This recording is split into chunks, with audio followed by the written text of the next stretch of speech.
Sure, ma'am. He's the co-host, but still I'm sending him the request to unmute. Hello everyone.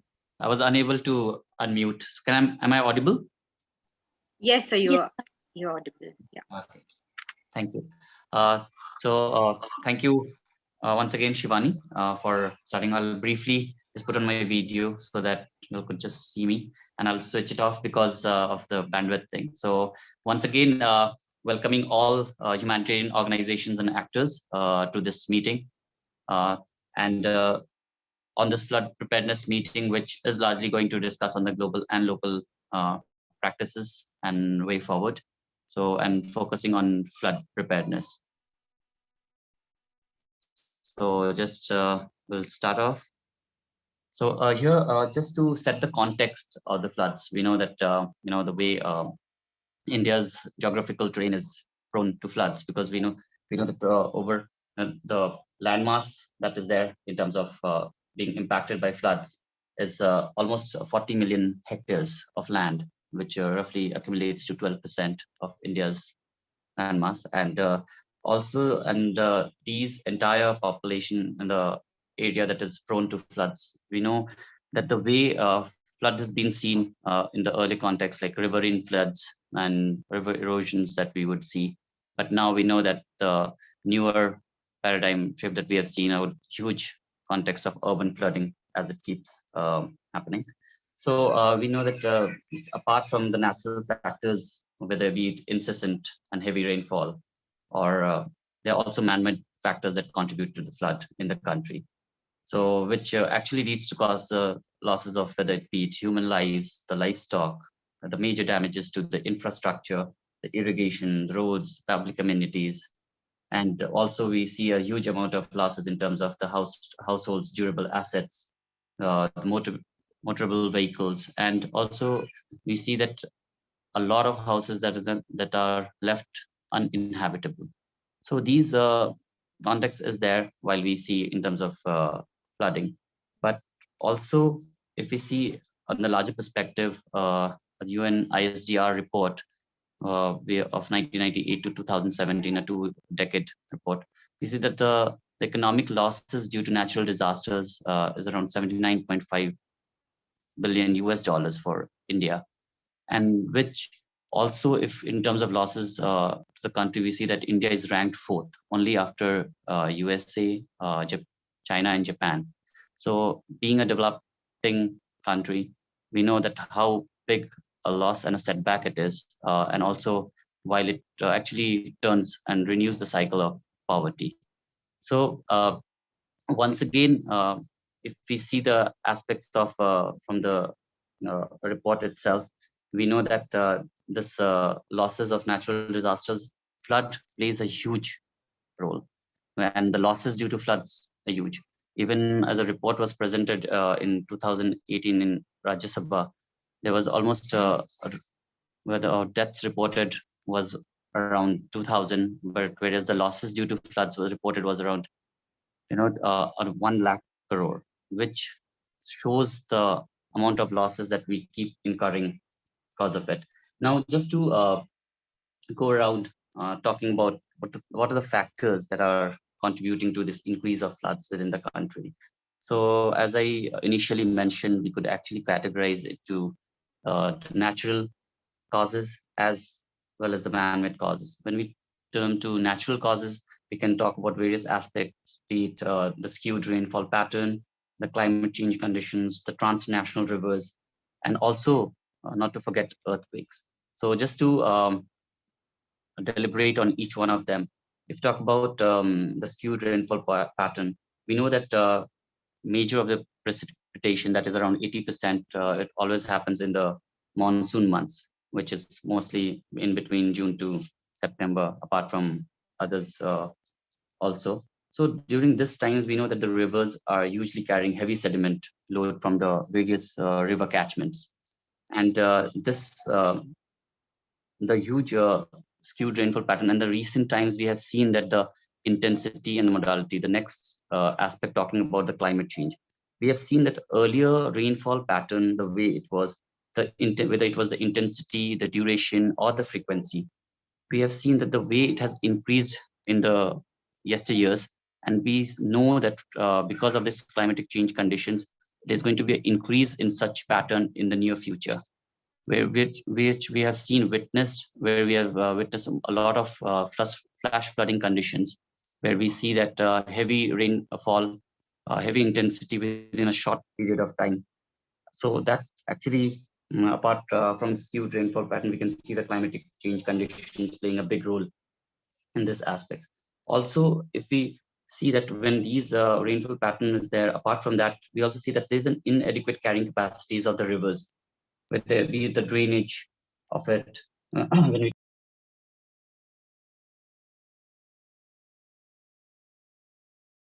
around that, which is leading to this entire flooding conditions, or aggravating this entire conditions. So when whether it is the drainage blocking, whether we talk about the erosion of the river banks, we have seen villages, panchayats, even just to quote from Assam, because a lot of ASTMA people around, and also we are going to see a case study from Assam in the sessions. So we have seen areas, personally having visited Morigao and those areas, we have seen the way, there's been river erosion leading to entire villages, panchayats being washed off and being displaced completely. So that's another aspects where we see that there's a huge, impact happening and leading to a lot of displacement of the impacted population. So then, while I was talking about the transnational rivers, it's more around, because we know, be it Brahmaputra, be it various tributaries of the Ganga, we have seen that the damage that is being caused in India, they're also a lot from the rivers which are actually originating in neighboring countries, be it Nepal, be it Bhutan, where we see.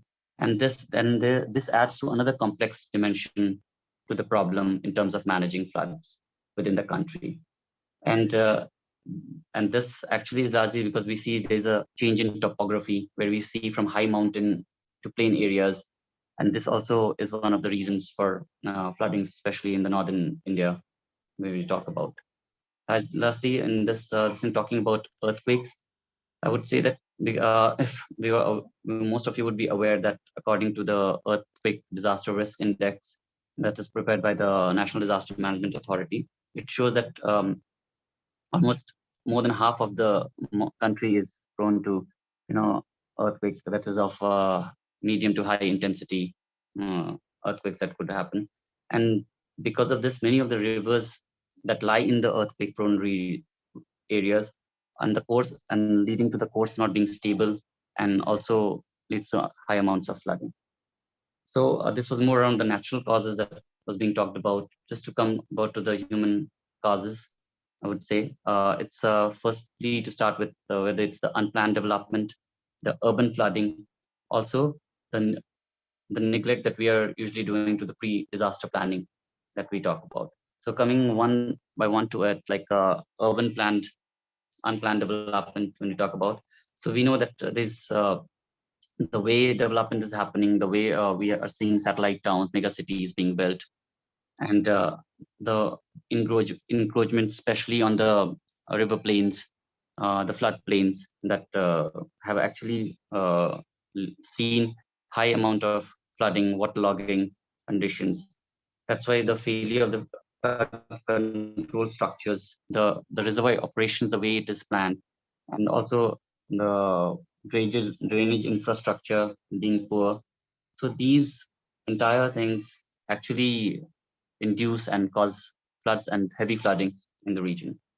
Then, and we have also witnessed that when there is heavy rainfall, the way the river breaches the embankments, destroys habitations, especially along the banks. So these aspects are there. Then we talk about urban flooding. So now, though a newer phenomenon, but now we can see it as a consistent one, where we see floodings in cities and towns. We would not have forgotten the floods, be it in the recent, from being from Patna to Chennai, Mumbai. That's where we see the how urban flooding is causing huge damages to the infrastructure or the gains, developmental gains that have happened within the mega cities. And we know, moreover, the reason for this is mostly the way the waterways have been encroached, the wetlands, inadequate capacity, and also majorly the lack of maintenance of these drains. So, and apart from it, if you talk about the way our waste management has been, taken to, because we know that what causes mainly the blockage of drains, or whether be it the canals or the lakes. While apart from this, also when we talk about communication, the way the roads are constructed, if those when those are ill planned, also it leads to not only being cut off by the flood flows, and also leads to losses and lack of communication to those affected regions. So lastly, to talk about the neglect of pre-disaster planning, we know that the way we've seen flood management in the past, there's a huge focus on post-flood recovery, the relief, but the way we need to continuously, and that's what we are there, that we talk about more on the flood preparedness, reducing the risk. First of all, identifying the risks, then go on to reducing the risks. So that becomes very, very critical. And also, so when we talk about these aspects, we know that these are various risks, which are also further compounded by the increasing vulnerabilities. That's because of the changing demographics, the socioeconomic conditions, the unplanned urbanizations that we have. Then we know that there's high amount of development going on within the high risk zones. Climate change I've already mentioned about. So these things, go on to, affect the country every year, leading to heavy crop losses, unemployment, be it temporary. Even then we talk about the losses and damages to the public and private infrastructures, and critical infrastructures like hospitals, power transmission lines, the communications line, which we have seen in flooding, actually how it's impacted, and which leads to huge impact on the population, and the support reaching out later because of the communications being cut off. So lastly, that's why when we talk about the flood, impact of flood and the context within the country, we know the requirement today is that we have an integrated flood management system. We talk about so that various sectoral interventions are able to sustain not only be able to sustain the outcome, but also in the impact which is there, especially effects generated by varied initiatives, but also to anticipate and manage future threats. And this can only happen by helping and building more resilient communities. So this is where I would stop and hand it over to Shivani. And also, I would once again appeal to all the participants that while all the sessions have been talked about, it's very critical that there's active participation from each of the participants, so that we are able to meet the outcome of this meeting, and paving the way for increased preparedness, flood preparedness within the country. Thank you. Thank you, Mr. Vasi, for rightly setting the context for today's meeting. Now we have the first speaker, Mr. Fahim Ahmed from German Red Cross, Bangladesh. He will be presenting. The key concept and components of anticipatory actions and FBF, FBA. So over to you, Mr. Fahim. Yes, can you hear me? Yes, sir, we can. Yes. Thank you very much. Good afternoon and welcome to the presentation of forecast-based financing and action on behalf of German Red Cross. I am Fahim Ahmed, Senior Project Officer of German Red Cross, and would like to start my presentation with the good news that, Afroja Hawk, she was panel discussant for today's meeting, but she has been blessed with a baby girl today's morning. So it's a good news for us. and mother and daughter both are well now. German Red Cross is implementing forecast-based financing and action project through Bangladesh Red Crescent Society, focusing on two major hazards. One is flood in the north part of Bangladesh and cyclone in south part of Bangladesh. And in addition, this year, we are approaching to piloting a heat wave and heat stress interventions in capital Dhaka, and we are working on it as well as the flood and the cyclone. You know that German Red Cross is the pioneer of forecast-based financing and action, and first introduced it in Bangladesh, and now this is a very institutionalized and following any agencies and organizations in Bangladesh in the field of forecast-based financing and action. Now I want to present a PowerPoint presentations. Can I share my PowerPoint presentation? Yes, sir, you can share your screen. Yes, please. Can you see, please, my presentation here? Yes, sir, we can. Yes, thank you very much.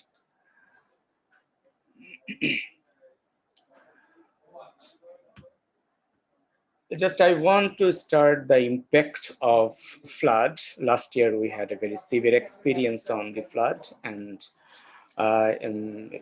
more than 4 million affected by this flood last year. And monsoon flood 2020 has affected in Bangladesh 21 districts in northern part and northern eastern part of Bangladesh, and 15 districts who are moderate and severely impacted.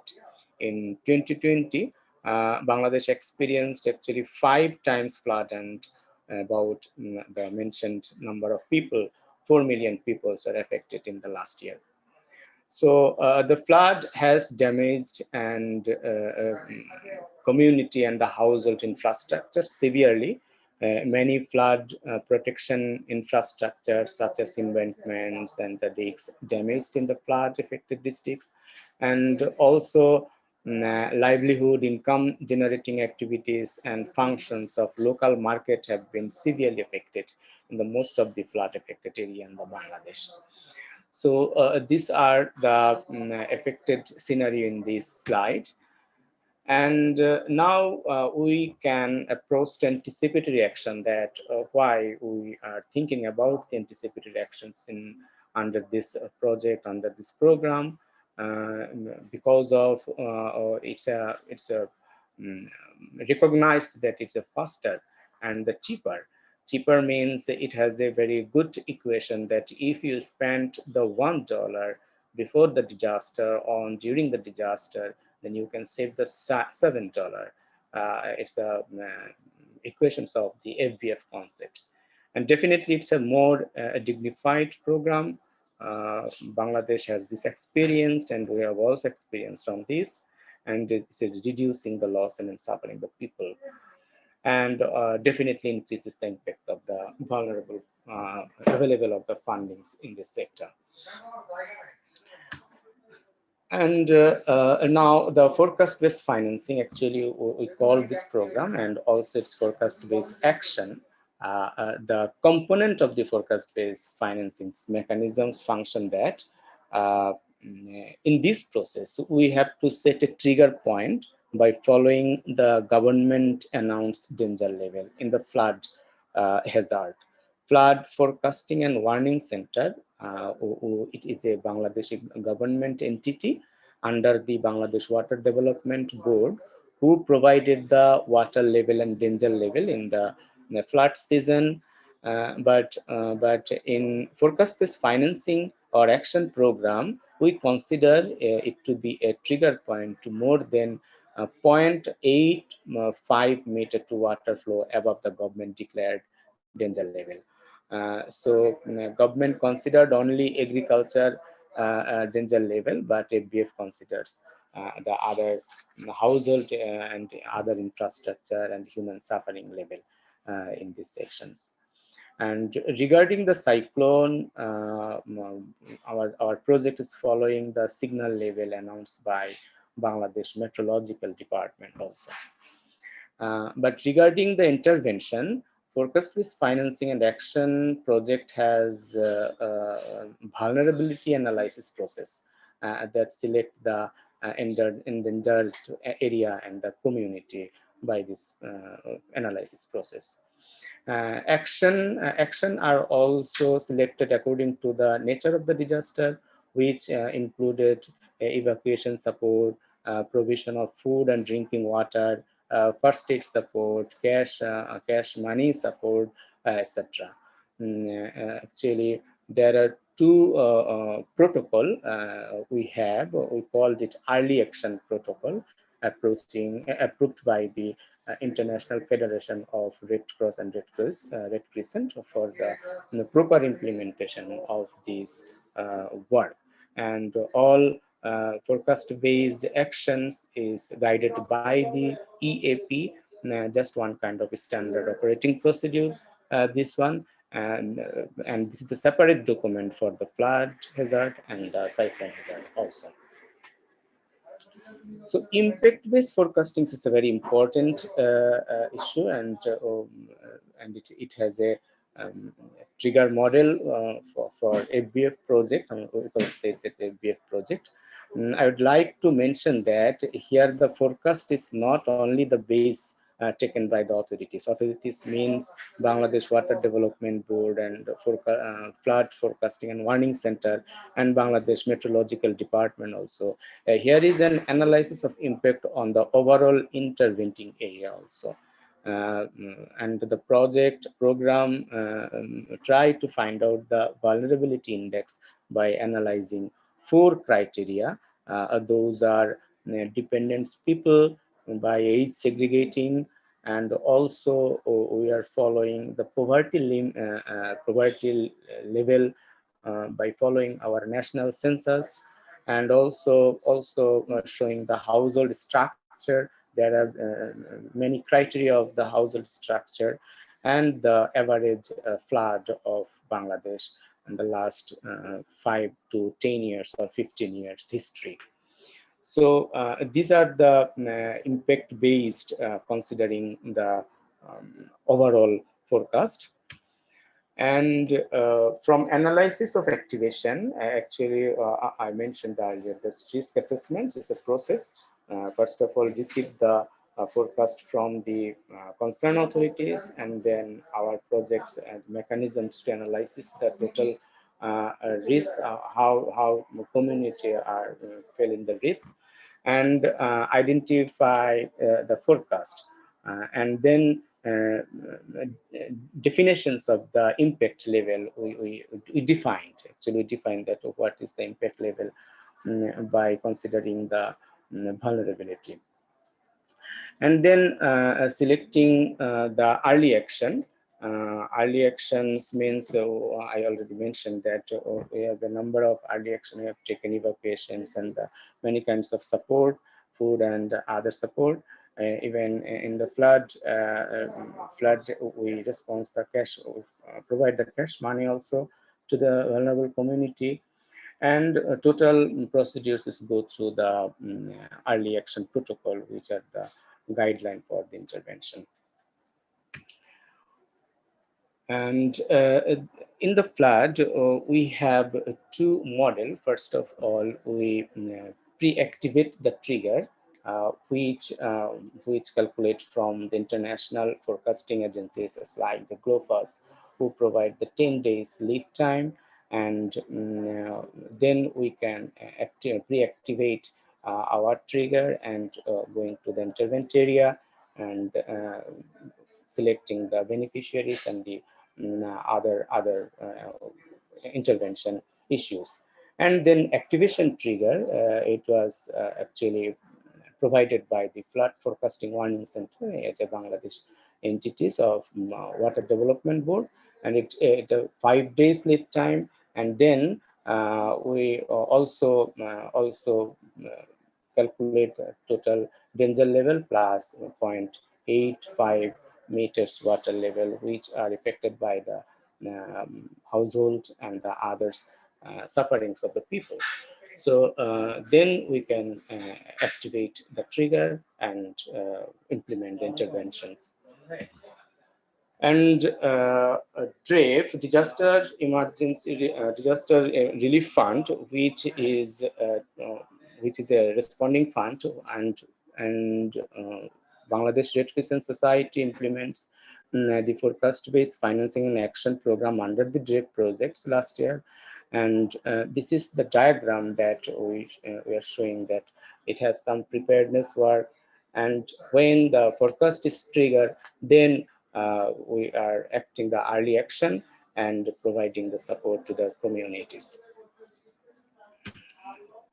Bangladesh Red Crescent Society last year intervened the covered three districts which are severely affected by the flood in the north part of Bangladesh. And you can see there 10 unions are completely affected, and we intervened this area. And there have some data and evacuation support. 70 households we provide the support evacuations, and household calculated 3,789 households gotten the support, and also provided some first aid, and the mentionable amount, I mean, 4,500 taka per household they have received from this project. And this is the very concerning issues of COVID pandemic, and the all activities implemented by following the COVID-19 safety and take the adequate measures to prevent or ensure the safety net of this pandemic. And this is actually the timeline of the DREF project, DREF funding FBF activities.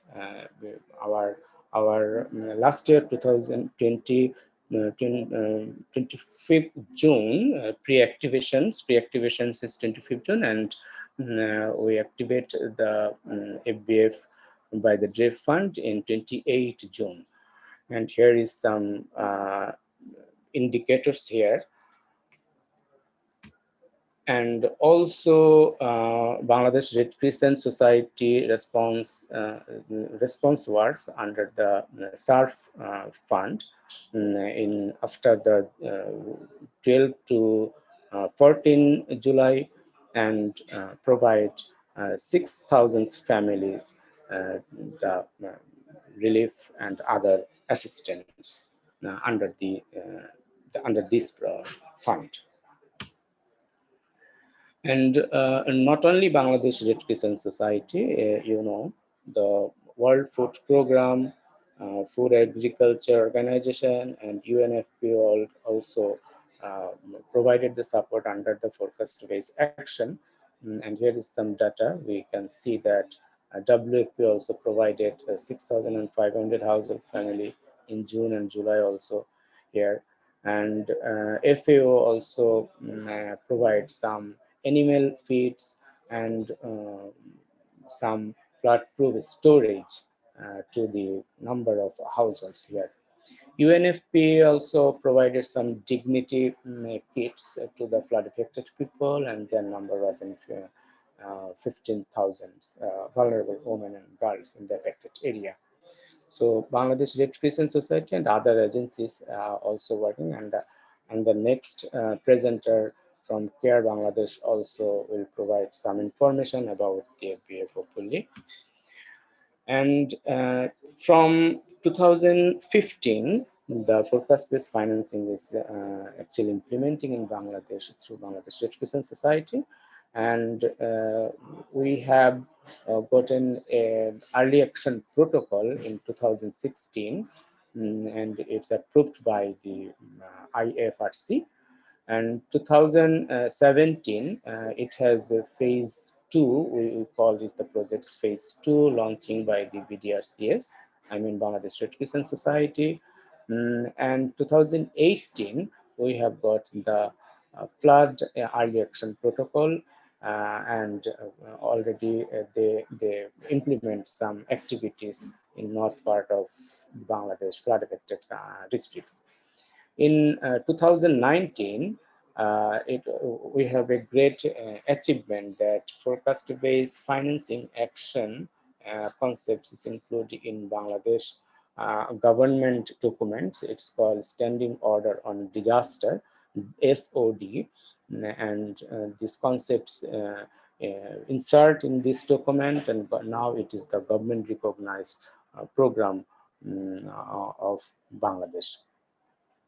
And last year, 2020, we have already described that our first implementation in cyclone Amphan and also flood in June and July. So this is the process and milestone from 2015 to 2020, and also 2021. We have some another interventions in heat wave. We are working on it. And 2021, we have also an achievement that the first meeting of Task Force Committee of Standing Order on Disaster, FBF under the SOD, it already been conducted, and Bangladesh Red Crescent Society already developed and signed MOU with Bangladesh Meteorological Department and Flood Forecasting Warning Center in the meantime. And in Bangladesh, forecast-based financing and action, we have a working group. It's above 30 agencies included. This working group is functioning, and Bangladesh Red Crescent Society lead the working group. And the main purpose of this working group to improve the coordinations and among the stakeholders, and also some finding some opportunity and collaboration, different organizations including government and other private sector, academia, and the international NGOs and other organizations. And just it is a strong advocacy platform for more institutionalized program, I mean forecast-based financing with the government policy and strategies. And we are struggling, and we're also approaching with the government to make it more functional, more institutionalized, and more active, and provide strategic guidance and support stakeholders on planning and implementation in this for FBF based on activities and in our countries. These are actually the main purpose of this working group.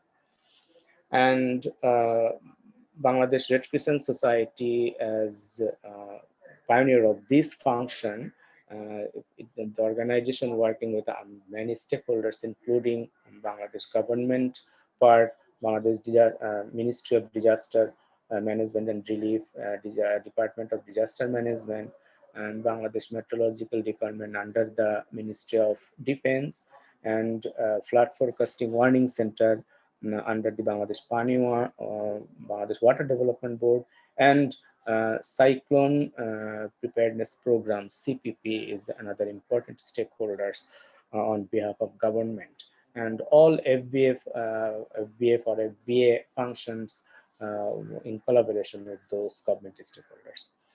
Bangladesh Red Crescent already engaged some other partner national societies as like American Red Cross, Swiss Red Cross, British Red Cross, who are also acting with this function and support to the BDRCS.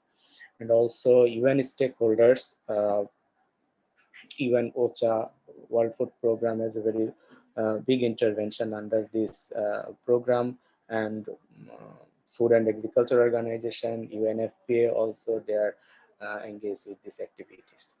And in INGO sector, Care Bangladesh is very, very important role player in this sector. START network, who are very active, and they have some partner under this function, Islamic Relief, Concern Worldwide. Those are the very active organization in the field of focus-based action. And this is very technical based program because of we need to very accurate and authentic information of the forecast in terms of the flood and in terms of the cyclone. So Bangladesh Red Crescent Society and German Red Cross has a technical partner, Red Cross at Red Climate Center, who provided this information and forecast from analyzing the international and national forecast. And RIMES is another agency's technical stakeholder who provides the very technical support to ensure the forecast and the relevant issue. And some financial service provider, actually Bangladesh Red Crescent Society, provide the money to the affected people through Bangladesh Post Office. Bangladesh Post Office, and they have an MEU between the Bangladesh Red Crescent Society and Bangladesh Post Office. And also some bank, and Bikash is one of private money transfer provider, and these are totally collaborating partner of they implement this forecast-based financing and action program.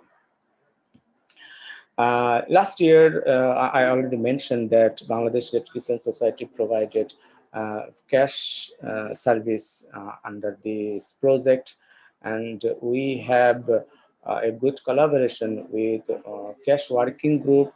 Bangladesh Cash Working Group is another important group who set the who fixed up the money figures and the other issue to ensuring the the proper implementations for the organizations. And Bangladesh Red Crescent Society provide 4,500 taka each people family to under this project, and through the Bangladesh Post Office I already mentioned. So these are actually cash interventions under the Bangladesh Red Crescent Societies. And finally, these are total glimpse of the forecast-based financing issue. So thank you very much. If you have any questions, so I welcome you in this regard. Over to Henaji. Yes.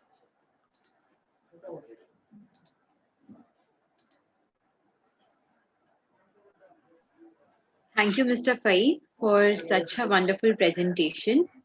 I thank you for not only explaining the anticipatory action and forecast-based financing, but also sharing the triggers and experience from 2020 monsoon in Bangladesh and FBF milestones in Bangladesh from 2015 to 2021. I request all the participants to post their question in the chat box. We will be taking the questions at the end of this first technical session. And thank you, Mr. Fai, once again. We have a short video for FBF. I would request Siljo to share the link in the chat box.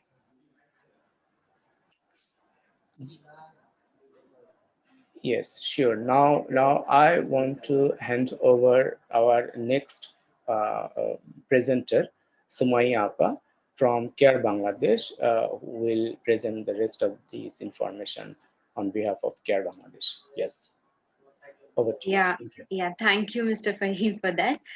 So our next speaker is Ms. Sumaya Kabir from Care Bangladesh. She will be presenting the experience of SUFL project on institutionalizing the FBA approach in Bangladesh. Over to you, Ms. Sumaya, and I welcome you to this session.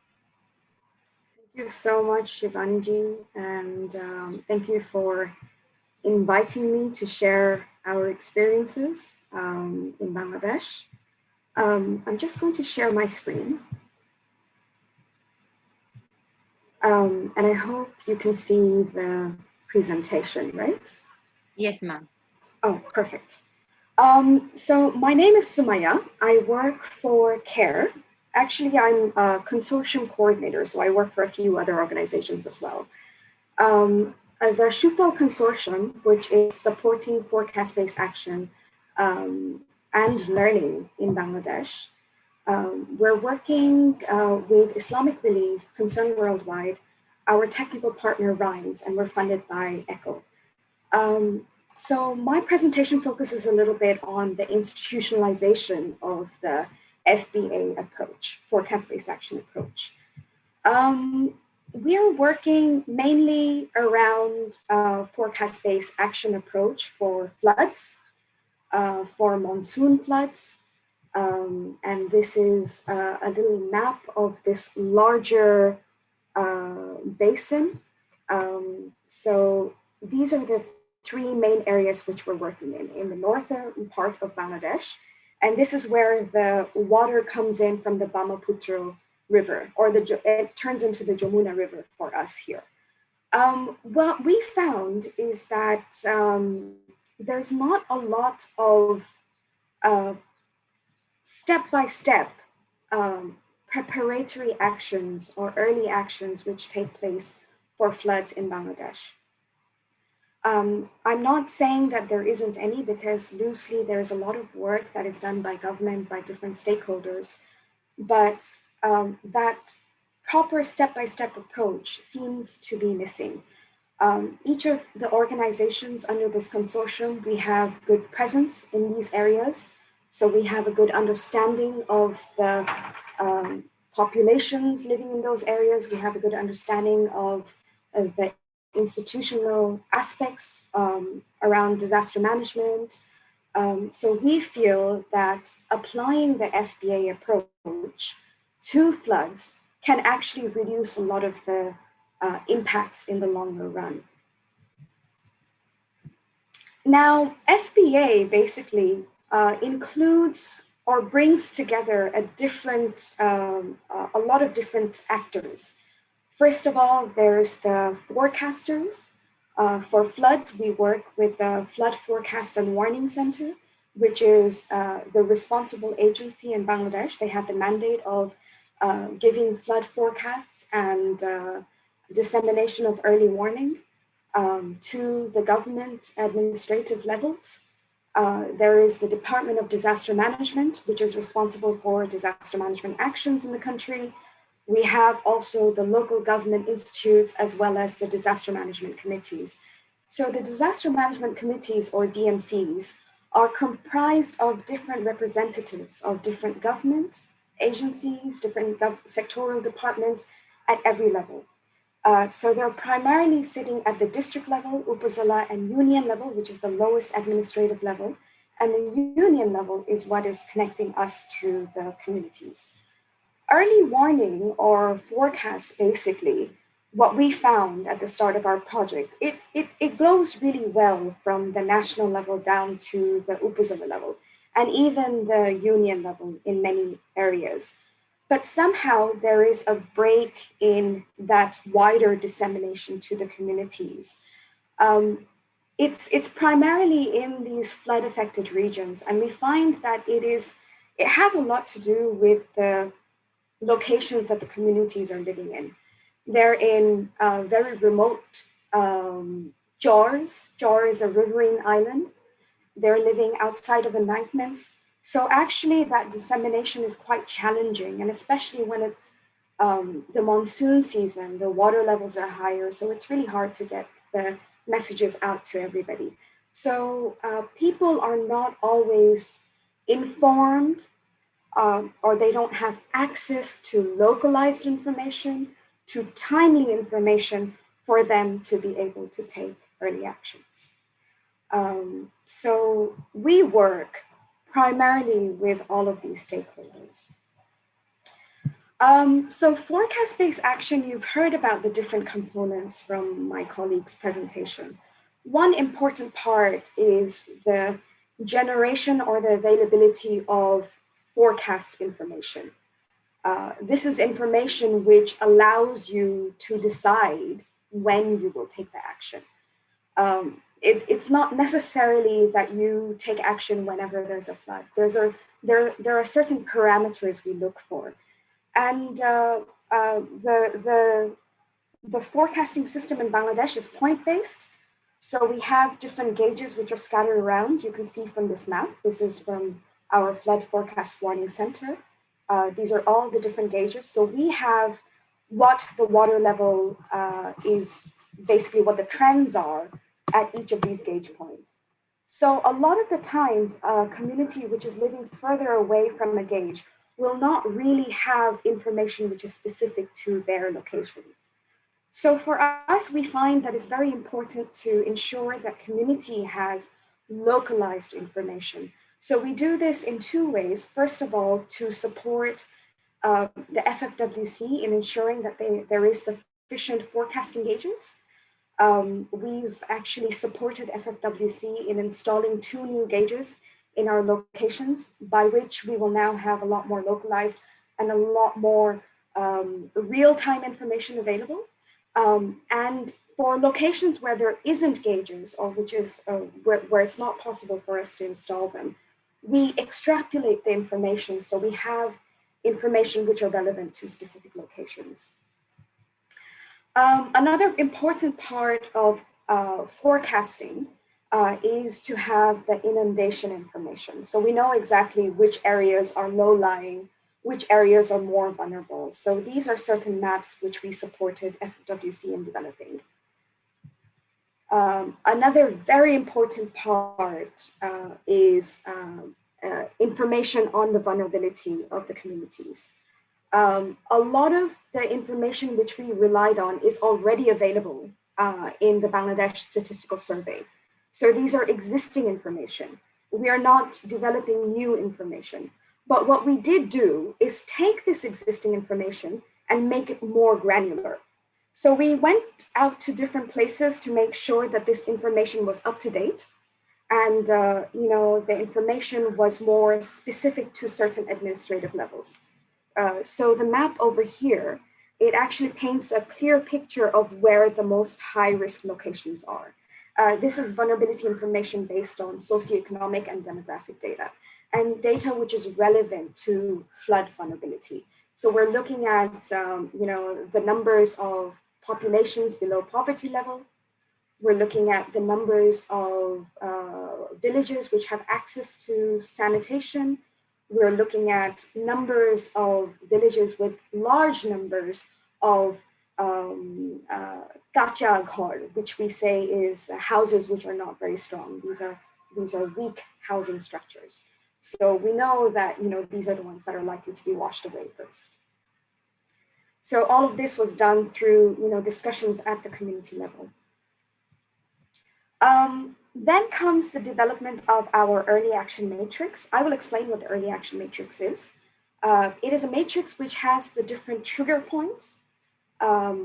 Triggers are important. Again, there's a lot of different characteristics of a flood. But how do you decide for which flood you will take action, yes? So the early action matrix actually includes triggers which we developed in consultation with the Department of Disaster Management and the Flood Forecast Warning Center. We also identified appropriate early actions through community level consultations. So these are early actions which the communities can take by themselves, as well as early actions which institutions will take to support the communities to take early actions as well. So this was done through a thorough consultative process. And then we piloted in the 2020 monsoon last year. And then we went back into consultation to make sure that, it's important to ensure that the feedback is incorporated into the matrix to make sure that the triggers are right and the early actions are right. The lead time is based on the available forecasts. We were using national forecasts. It's really important for us to use localized information and information which is available at the local level, which is basically information which is used by local institutions, by the local governments, as well as national governments. So in Bangladesh, we have a five-day forecast, which has a very high, basically, probability that, you know, if the 5-day forecast is telling you that water levels will cross the danger level on the 28th of July, you can be pretty sure that it will happen. It's 80 to 70% probability. The 10-day forecast is more like a probabilistic forecast. It gives you a lower probability because the lead time is longer, but it allows you the time to take a lot of the preparatory actions. We also had available to us a 15-day basin forecast last year, which gave us a little bit more time to take early actions. Shufal project focuses very much on community-based early actions. So these are early actions which can be taken by local disaster management committees, by local administration, and it can support larger numbers of population. We find that the ideal early action matrix will, you know, has triggers set at different levels. So you have, you know, one trigger which can be set at the danger level, which allows you a little bit more time to take the early actions at the community level. And you have the higher triggers, which are set at 1 meter above the danger level, which is where in the pink box, basically, this is where the DREF funding, which the German Red Cross colleague just presented a little while ago, the household level early actions can take place. So we're looking at cash support to households. We're looking at you know, social safety net programs coming into activation. So these are for higher levels of floods. These are generally higher value early actions as well. You know, by this I mean it takes a lot more resources to implement these early actions. So you want to also target, you know, higher levels of flooding for that.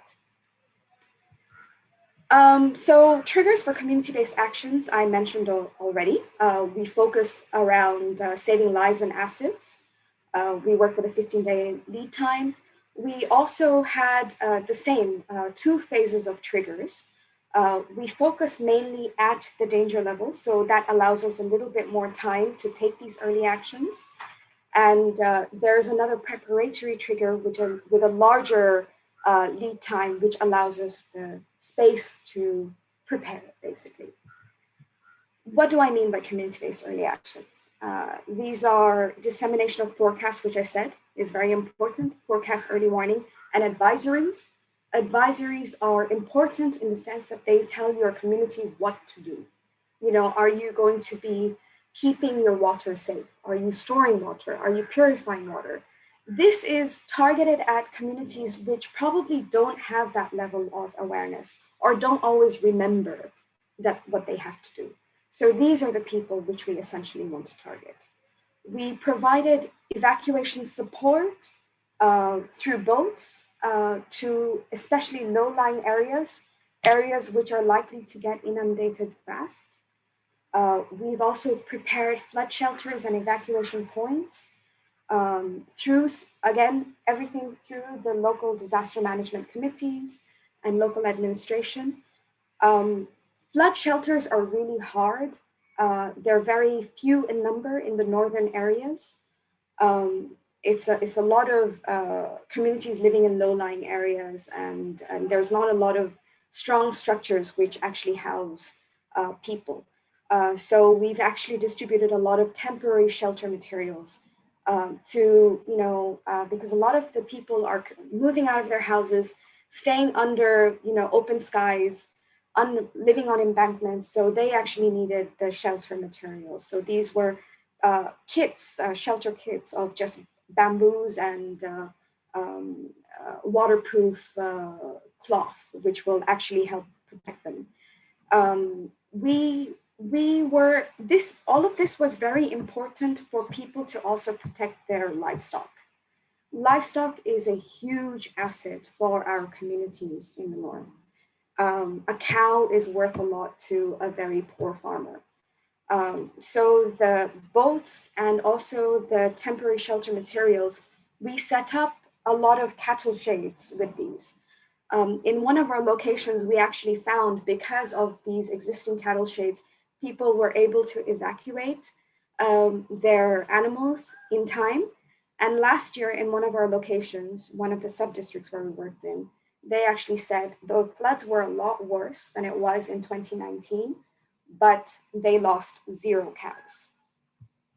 We've provided wash support in terms of repairs to tube wells and latrines around evacuation points, and distribution of hygiene kits and personal protective gear, especially considering the COVID context.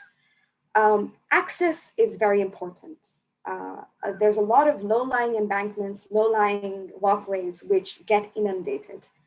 So especially for the large villages, we ensured that there was access, basically. So we used cash for work to repair small damages just ahead of the flood waters rushing in. In one of our locations, we actually found that this actually protected a huge village of about 120 households from waters rushing in. Again, cash packages. Last year, we had severe levels of flooding. We provided cash packages according to the number set by the FBA working group of 4,500 taka. So this actually managed to help a huge number of people living in locations where we were operating. Dissemination is very important. We ensured that there was early warning messages going straight to mobile phones, voice messages as well, because a lot of the people do not know how to read and write. We ensured women especially had access to early warning information. So what we found amazingly was women was sharing this information with other neighbors. And in a lot of the locations, because of this information available to them, they actually evacuated earlier than usual, and 1 or 2 days before the floodwaters rushed in. And also in some of our locations, they actually harvested jute and actually saved a lot of money because of this timely early warning dissemination. This is a photo of people using our evacuation boats to move materials. They've moved livestock, like I said. They've moved over here some materials for temporary shelters as well. Preparation of flood shelters, I will not repeat. And also embankments. So one of the social safety nets, I'm not sure if this is available in India as well, cash for work. So a lot of the minor repairs we did through cash for work just before the disaster. So not only did it support the people that were working in these repairs of embankments and roads, but it also supported villages from inundation as well. Next steps for Bangladesh,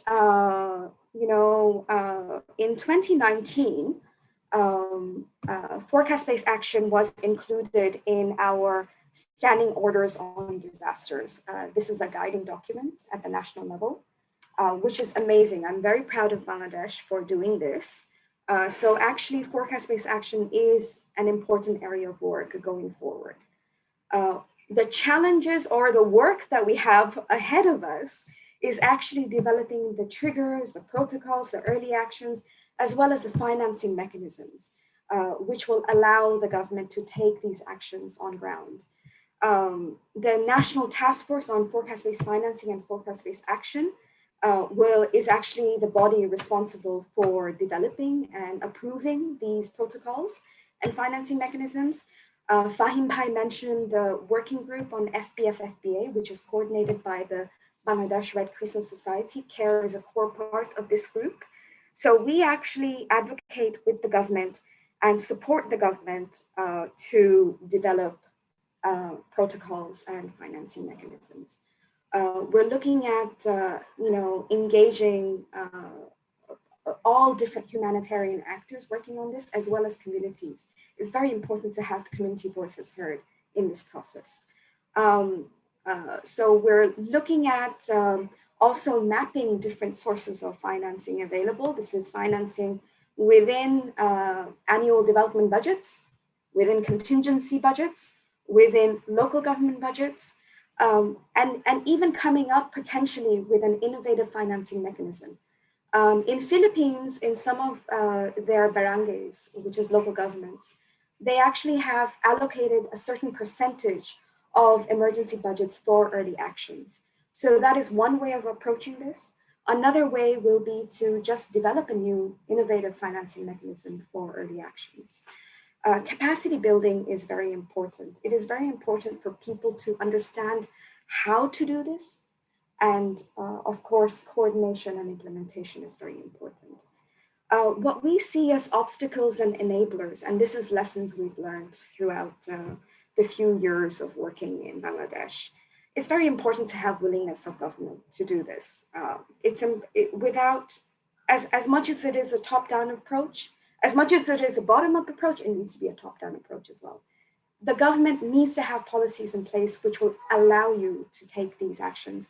There's a lot of, we're talking about a huge mobilization of resources, human resources, financial resources. You need the policies in place to enable all of this. There needs to be also a common understanding of what FBF, FBA is. This is an evolving new area of work. I think we as practitioners are also trying to figure out what we need. And there needs to also be a lot of learning and a lot of development of the understanding of what it is. What do we mean by it? What is an early action, you know? There are limited resources, but a huge demand. Again, I think my colleague at the beginning talked about the disasters worsening over the years. There's a huge numbers of people in need. So you need to actually have mechanisms which allow you to target better.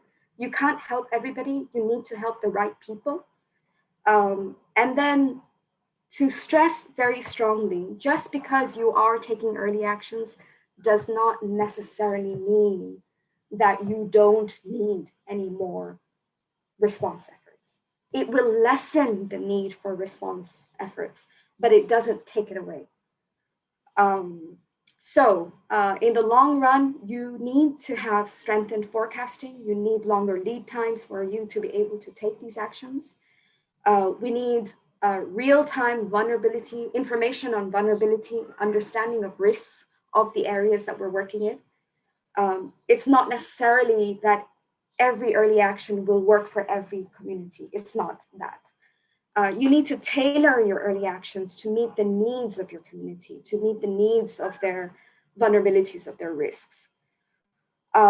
It's very important to have the partnerships, the coordination, and the openness and the willingness to learn from one another. I end my presentation here. Thank you.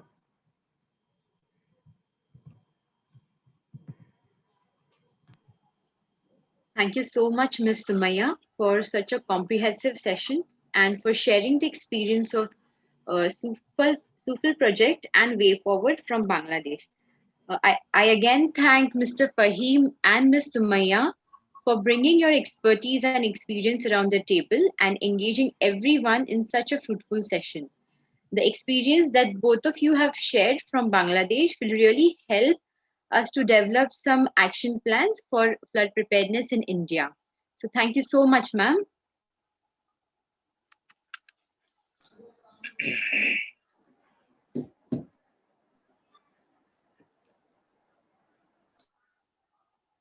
Moving forward, next we have Mr. Anthony from IFRC, who will be talking about the anticipatory approach to flood preparedness.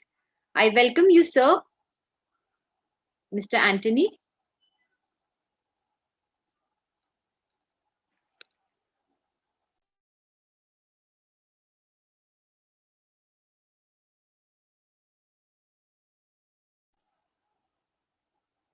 Siljo, is Mr. Anthony there in the session?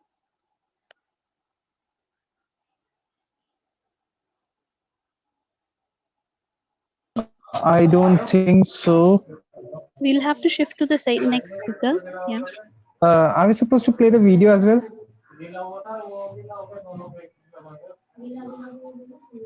Now, ma'am, shall we share the video? We can do the first video. Sure.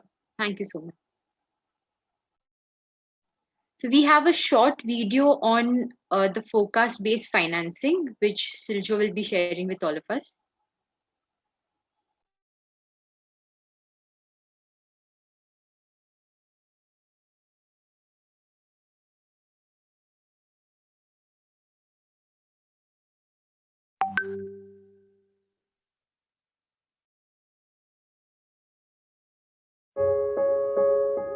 Reaction, not anticipation. This is how disaster response works today.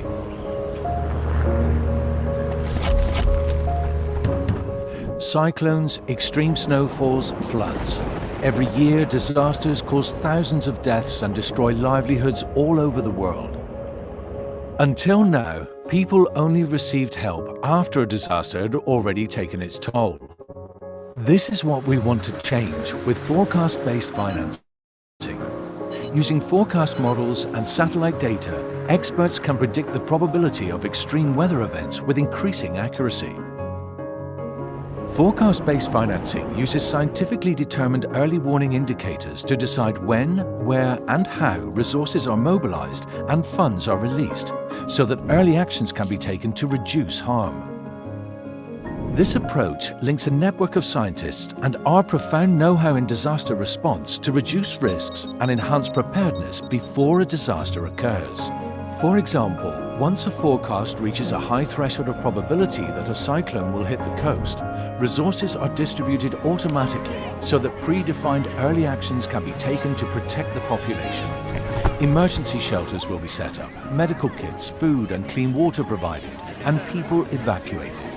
By anticipating rather than reacting, we will save the lives and livelihoods of the most vulnerable people.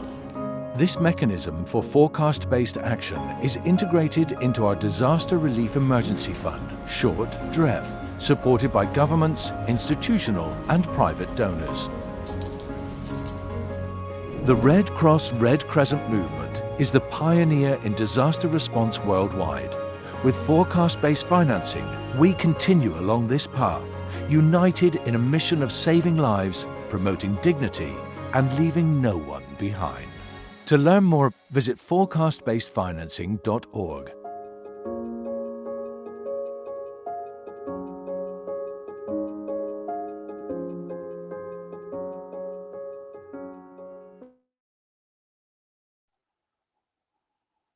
Thank you, Siljo, for the video. I see that Tapanda has asked that shall we take the question and answers? So, Dr. Henna, shall we take some questions?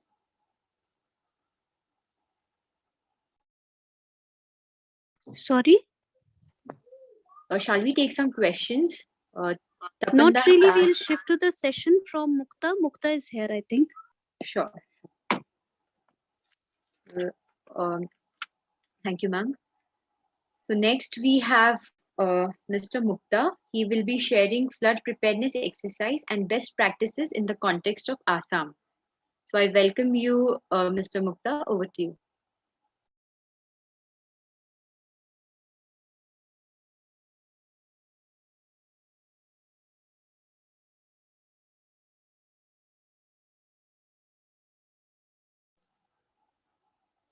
You're not audible, Muktaji.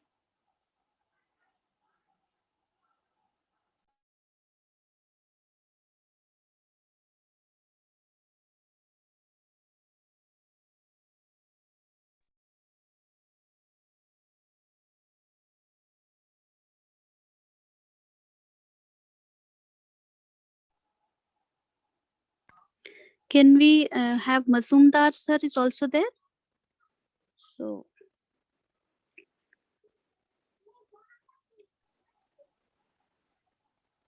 Sure. I welcome Dr. Mazumdar now.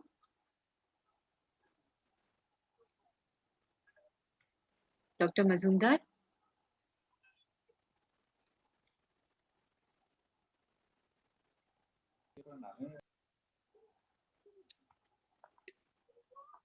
One second, he's unmuting himself. 1 second. Sure.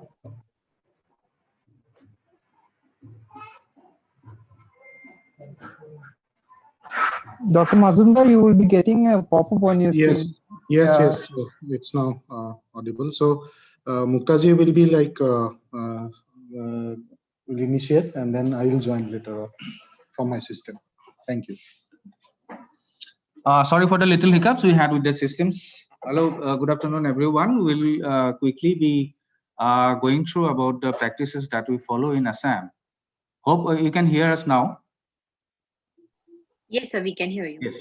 Okay, and that also will throw some lights on the community-based disaster risk reduction. I mean, with special emphasis on flood preparedness, and then followed by the systemic approach, that is a government side approach that is undertaken from time to time, and also some practices that culminated because of the present COVID situation, and the state initiatives on COVID come, oil fire and flood together. So that would be a multi-hazard based some information that we will be sharing with you with the results that we got from the disaster management initiative. So basically, we have seen the earlier presentations; those have been very informative to us, and ours would be mostly focused on the systemic approach to flood, lightning, and landslide management in the state of Assam. And we have a small presentation which will be led by Dr. Kripal Mazumdar, my colleague. So from now onwards, Dr. Mazumdar will be taking you through the presentation. Thank you.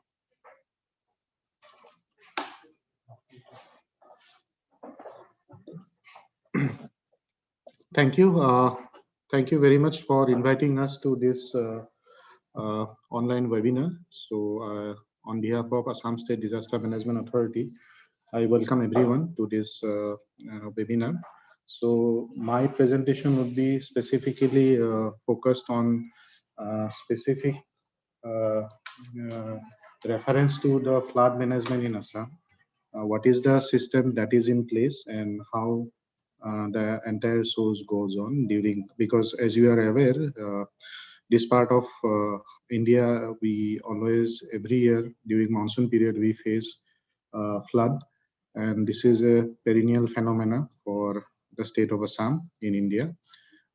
So just let me show you, before going to the presentation, just give you a basic overview of our state. As per the Rashtriya Bar Ayog report, almost 40% of the entire landmass of state of Assam is flood prone, which accounts for 31,500 square kilometer. And as you can see, most of the land use in our state are mostly agriculture, and that's where mostly the impact are.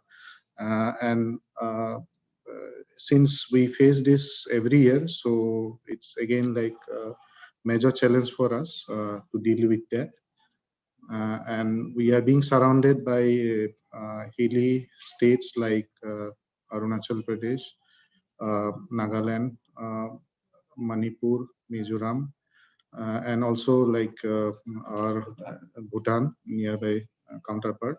So the entire watershed, if you look into, so it's the entire, only just 10% of the entire watershed is in our state of Assam, whereas we received this thing from the entire nearby states and countries as well.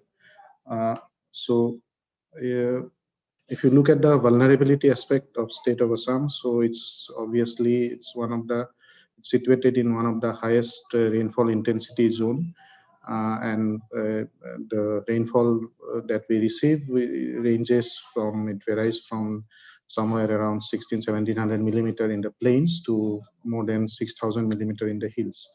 And not only Assam, if you look at the northeastern region of Assam, our country as a whole, so it's about more than 4 million hectares of the land which are flood prone. And obviously, as these areas, apart from Assam, we have a few other areas which are prone to landslide. So it's definitely during monsoon period as well, it's resulted in landslide. And another issue we often face, and we have been facing in last more than 5 decades, which is the riverbank erosion. We have lost more than 7% of our landmass because of this issue.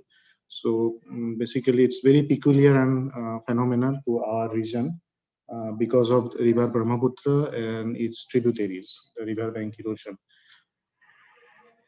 As well as you know, as we are aware, this is also seismically active zone. So what is exactly the reason of flooding in Assam? As I have already mentioned in my earlier deliberation, that we are being surrounded by various hill states and countries, and like Brahmaputra Valley, the entire almost the entire Brahmaputra Valley falls in the state of Assam, and that's how not only the river Brahmaputra, but all its major and minor tributaries and sub-tributaries, it runs through a state, and therefore somewhere it originates in the upper catchments where we have a very high gradient, and by the time it enters in our state, so we face the major, blow of it. So here I am showing a hypothetical flooding scenario in one of our districts. If you look at the problem and issues, if I can show you the statistics, so the loss is quite evident actually. In last over, I am showing you the data of last over 1 decade, which shows that the immense loss and kind of both in financial as well as other terms we have been facing, and majority of our districts every year we face floods. So we at present we have 33 districts in Assam, and most of the districts, leaving the hill districts, we face flood every year. And you can imagine, I mean, you can look at the figures where the population affected are shown. It's every year more than 500,000 people are being affected, and likewise the human loss due to flood and landslide has also increased year after year. So this is one of the major challenge before us, how we can reduce those impacts. I have also shown you here in our slide the kind of in statistically the kind of major impact of flood in infrastructure, in the parameter of infrastructure, and as well as the people and livestock. So thousands of crores every year is being impacted because of this flood phenomena. So if you look at the, if I can show you a brief background of the management of flood. So it's basically our authority was notified in the year 2007, and we become fully functional from the year 2010 with our secretariat at the state headquarters, and all our district have district disaster management authorities as per the mandate of the National Disaster Management Act 2005, and these are the institutional arrangement which I think we have. You can see in our this presentation. We have an authority which is headed by the Chief Minister of our state, and we have a. These are all mandated actually as per the National Disaster Management Act 2005. So, and most importantly, which we have from our part, actually, we have tried to initiate as far as involving the community level participation and from the local level participation. So we have notified the circle level disaster management committee by our authority. It was notified in the year 2017. And this is one of the particular initiative. Yeah, also we have also placed manpower in those circle level, field level officials in circle level disaster management committees, and it's being given this thing to plan, implement, and monitor relief and rehabilitation operation at the ground level. and also to prepare, line departmental or agencies to, monitor their preparedness, to review and for better management of overall disaster management at the ground level. And one of the major initiatives that was there from our end in 2018 is notifying the Village Land Management and Conservation Committee, which are notified in the revenue villages in the state of Assam for directly engaging the citizen in the entire process. So that is the overall institutional framework. And these are the focus areas of ASDAMA, which we have been, since our inception, we have been working on. So we are trying to equip and prepare for better, disaster handling, better disaster management with the help of Emergency Operations Center at all levels, including state, districts level. And we'll also try to strengthen the technology and legal framework with, suggesting that various departments also mainstreaming the disaster risk reduction in various developmental activities.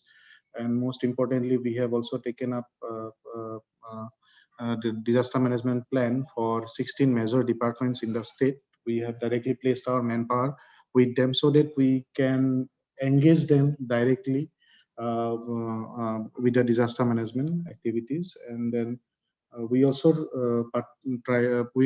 since our inception, we have been partnering with various national and international level knowledge-based institutions, scientific communities for a better planning and research and development.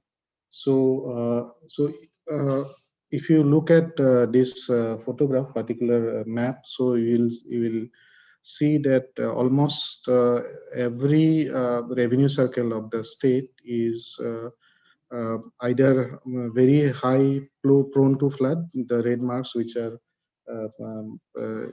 in last one decade have faced flooding problem, and accordingly, if you can see, these are either very high or low or moderately affected. So in one sentence, we can say that the entire state of Assam faces flood every year. So this is one of the biggest challenges in front of us. As far as the relief is concerned, so earlier we had a mechanism of having Assam Relief Manual 1976, but in the light of Disaster Management Act, we after the Assam State Disaster Management Authority came into existence, we tried our hard and we have come up with Assam Disaster Management Manual 2015, which actually incorporates not only flood but all other related disasters which our state is vulnerable to. And these are mainstream actually, and all SOPs are made accordingly for every stakeholder, every department, so that during preparedness phase what they should do, and during the disaster what they should do, and after the disaster what is their deliverables.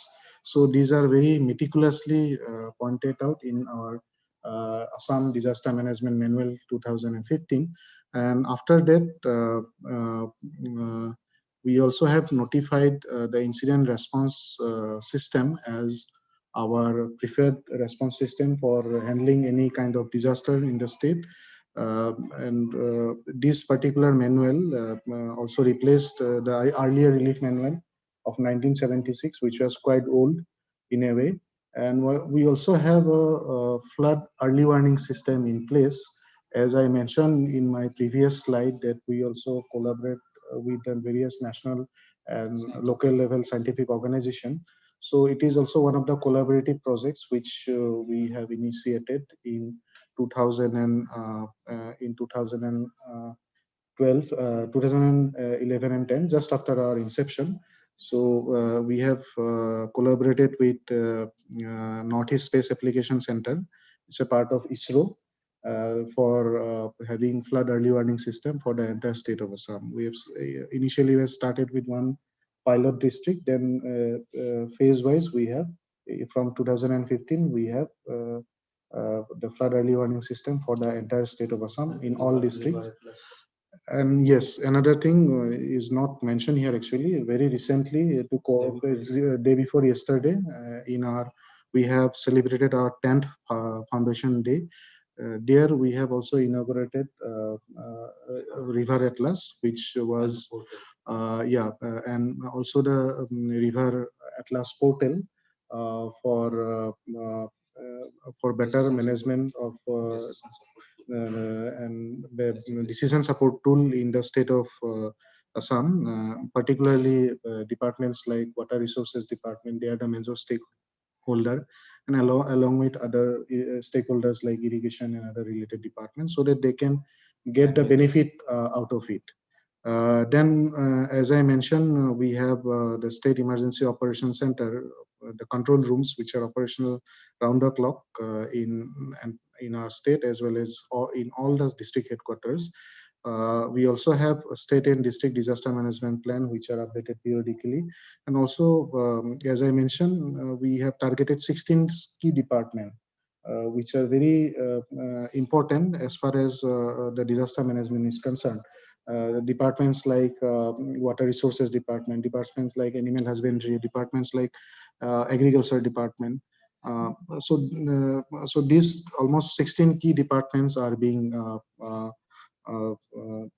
handled, and we have come up with the departmental disaster management plan for each of these 16 key departments of Government of Assam, and they update their plan accordingly, and also they try to, they have their own departmental budget provisions for departmental disaster management activities. So this is one of the major this thing from our end, which we have initiated. So these are, I'll not ponder on this because these are the major features of Assam Disaster Management Manual 2015, of course. And these are on your right hand side. These are the major departments which are having roles and responsibilities in the Disaster Management Manual, as I mentioned earlier. So these are very clear cut actually what they should do prior to disaster, in pre-disasters period, during disaster and after disaster. So you can download that Assam Disaster Management Manual 2015. So it's uploaded in our website, as well as the website of our parent department, Revenue and Disaster Management Department, Government of Assam. These are the few initiatives from our part actually for better management of flood in the state. So we have a state level coordination meeting every pre-monsoon period under the chairmanship of the chief secretary. He is the administrative head of Government of Assam.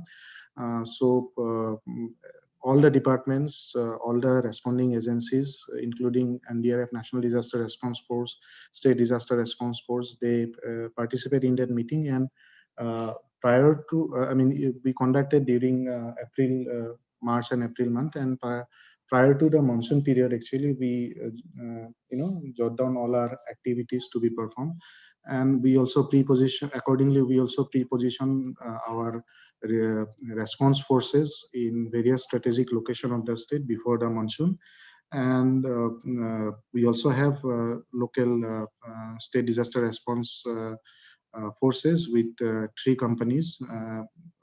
We also have NDRF battalions placed in Guwahati, which look after part of the state, as well as we also have one battalion placed at Arunachal Pradesh, which look after the upper part of Assam, the eastern side of Assam. As far as the deployment of boats are there, we have also deployed various numbers of inflatable rubber boats and speed boat with the local district authorities, local disaster management authorities, so that they can respond during the flood season. Apart from that, we also have a very rigorous MIS system on resource inventory, where we have plotted the locally available resources which are there with the community, local contractors, local stakeholders, so that during flood period or during any disaster period, the local level authorities can deploy them, can call upon them. And we also have a volunteer management program. Actually, it is three-phase program. Actually, we have a centralized program which was initiated by NDMA. It's called Abda Mitra program. We are again upscaling it in our state, whereas NDMA has supported for 2 districts of Assam. So we are also trying to upscale it to as many as districts we can. And then we also have a program which is called Procurity Bundu Volunteer Program. It's a volunteer management program where we have, during COVID period last year, we have engaged more than 14,000 volunteers across the state. Apart from that, we also have local, quick response team. It is still, that part is still under discussion phase. We are trying to implement local circle level quick response team, which will be consist of the local level volunteers, the representatives from Panchayat, and also the local circle administration, so that during any incident in the local area, they can be the first responder before our uniform response team reaches to those places. So this is still in under pipeline. So hopefully by this year we'll be able to roll it out. Then as far as SOPs and guidelines are concerned, during last year, actually during COVID period, we have a very specific SOP and guideline for relief camp management, and response-centric guidelines are issued from our state, from Assam State Disaster Management Authority, and that is why being no single case of COVID-19 patient were reported from any of these more than 600-700 relief camps that were there in 2020 during flood. So that is, we believe, because of these guidelines and SOPs which are laid very specifically for that, actually we could avoid that. And then there is also periodic review meetings which are held in district level during a flood, as well as at the state level also. We take the stock of the situation and review at the highest level, highest administrative level. And also, as I have already mentioned, the circle level disaster management committee and village level land management and conservation committees are being notified, and they are actually one of the major helpline for us actually in flood, for a better management of flood, where we have engaged directly with the community for managing flood in a better and successful way. Having said so, we also need to identify the gaps which are there as far as relief camp managements are concerned. So let me give you a brief background how this relief camp management guideline during COVID-19 that has come up. Actually, in 2018, we have initiated a study with Unicef Assam Field Office to try to identify the gaps in relief camps, because we have a relief camp management guideline very specifically mentioned in our Assam Disaster Management Manual 2015. However, we were not really sure how it was implemented, what were the gaps. Those feedbacks were not there actually. So that is why in 2018 we have conducted this study. These gaps were identified. We have accordingly try to address these issues with the local district disaster management authorities, and this is how actually the evolution of this relief camp management guidelines and SOPs that has actually started, and that is how we could successfully come up with a very point-to-point SOPs on relief camp management even during COVID period as well. Okay, so these are a few flood management activities which we undertake. It's a sort of SOP actually. So we circulate this to every district every year to take the activities prior to flood as well as during flood. So these timelines and activities to be undertaken are being very well organized and point to point, and whenever they conduct that activity, they simply tick this checklist, and accordingly and they report back. This is during flood what they should do, and on the receive of leaves warning, the early warning system, what they should do, how they should perform.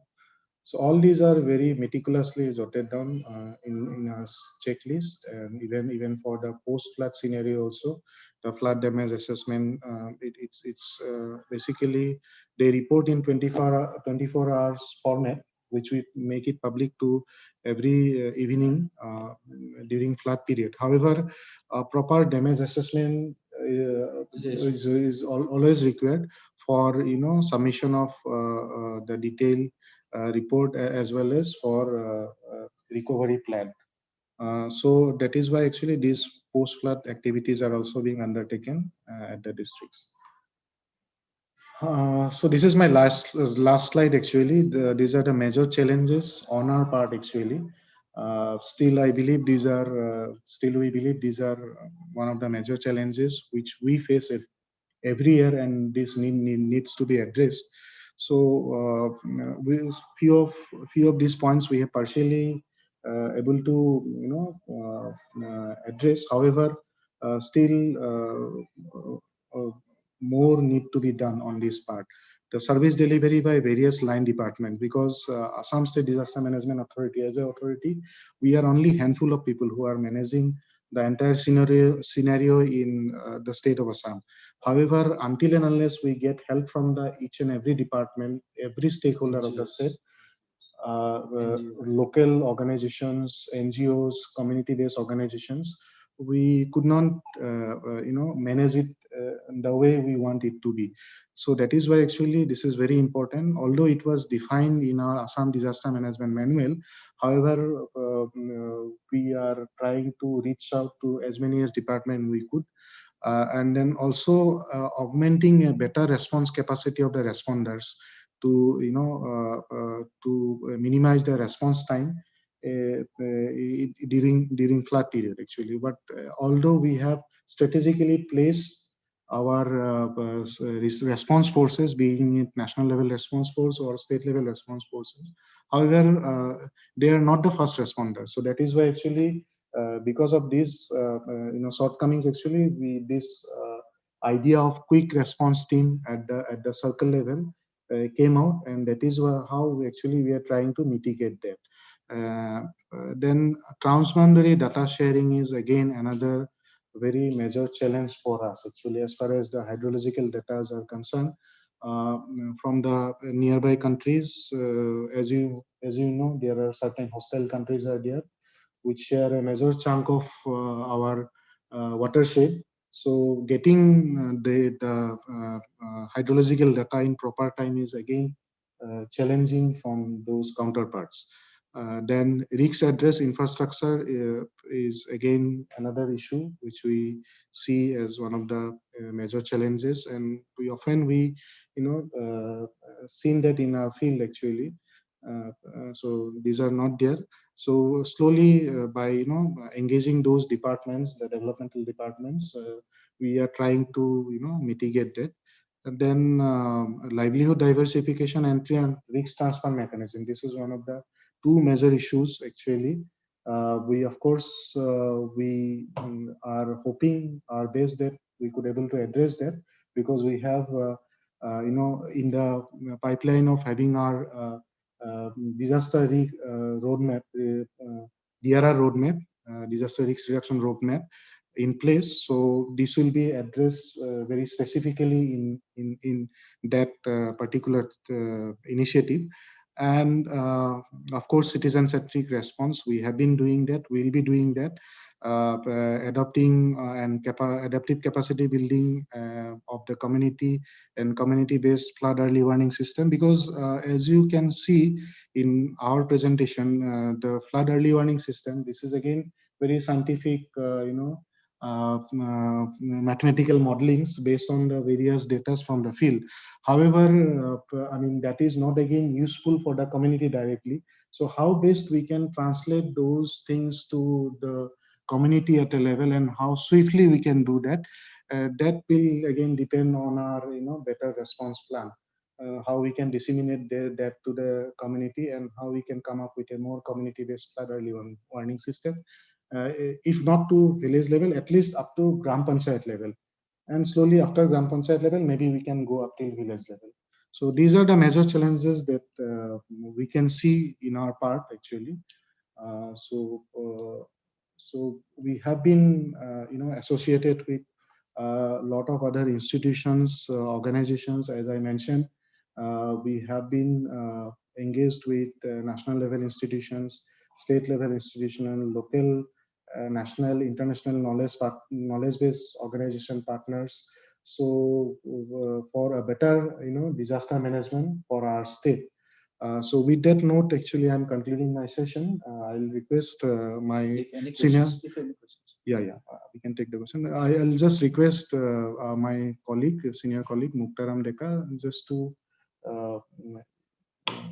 give a brief conclusion about that, about our session. And if you have any questions, you can definitely drop in the chat box, as well as if the host allows, then you can directly interact with us. Thank you so much. Thank you, Kripal, and thank you, everyone.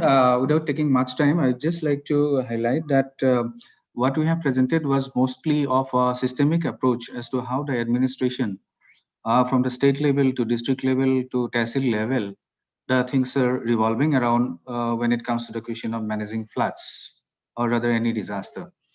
Another part, maybe some participants are eager to know regarding the financing.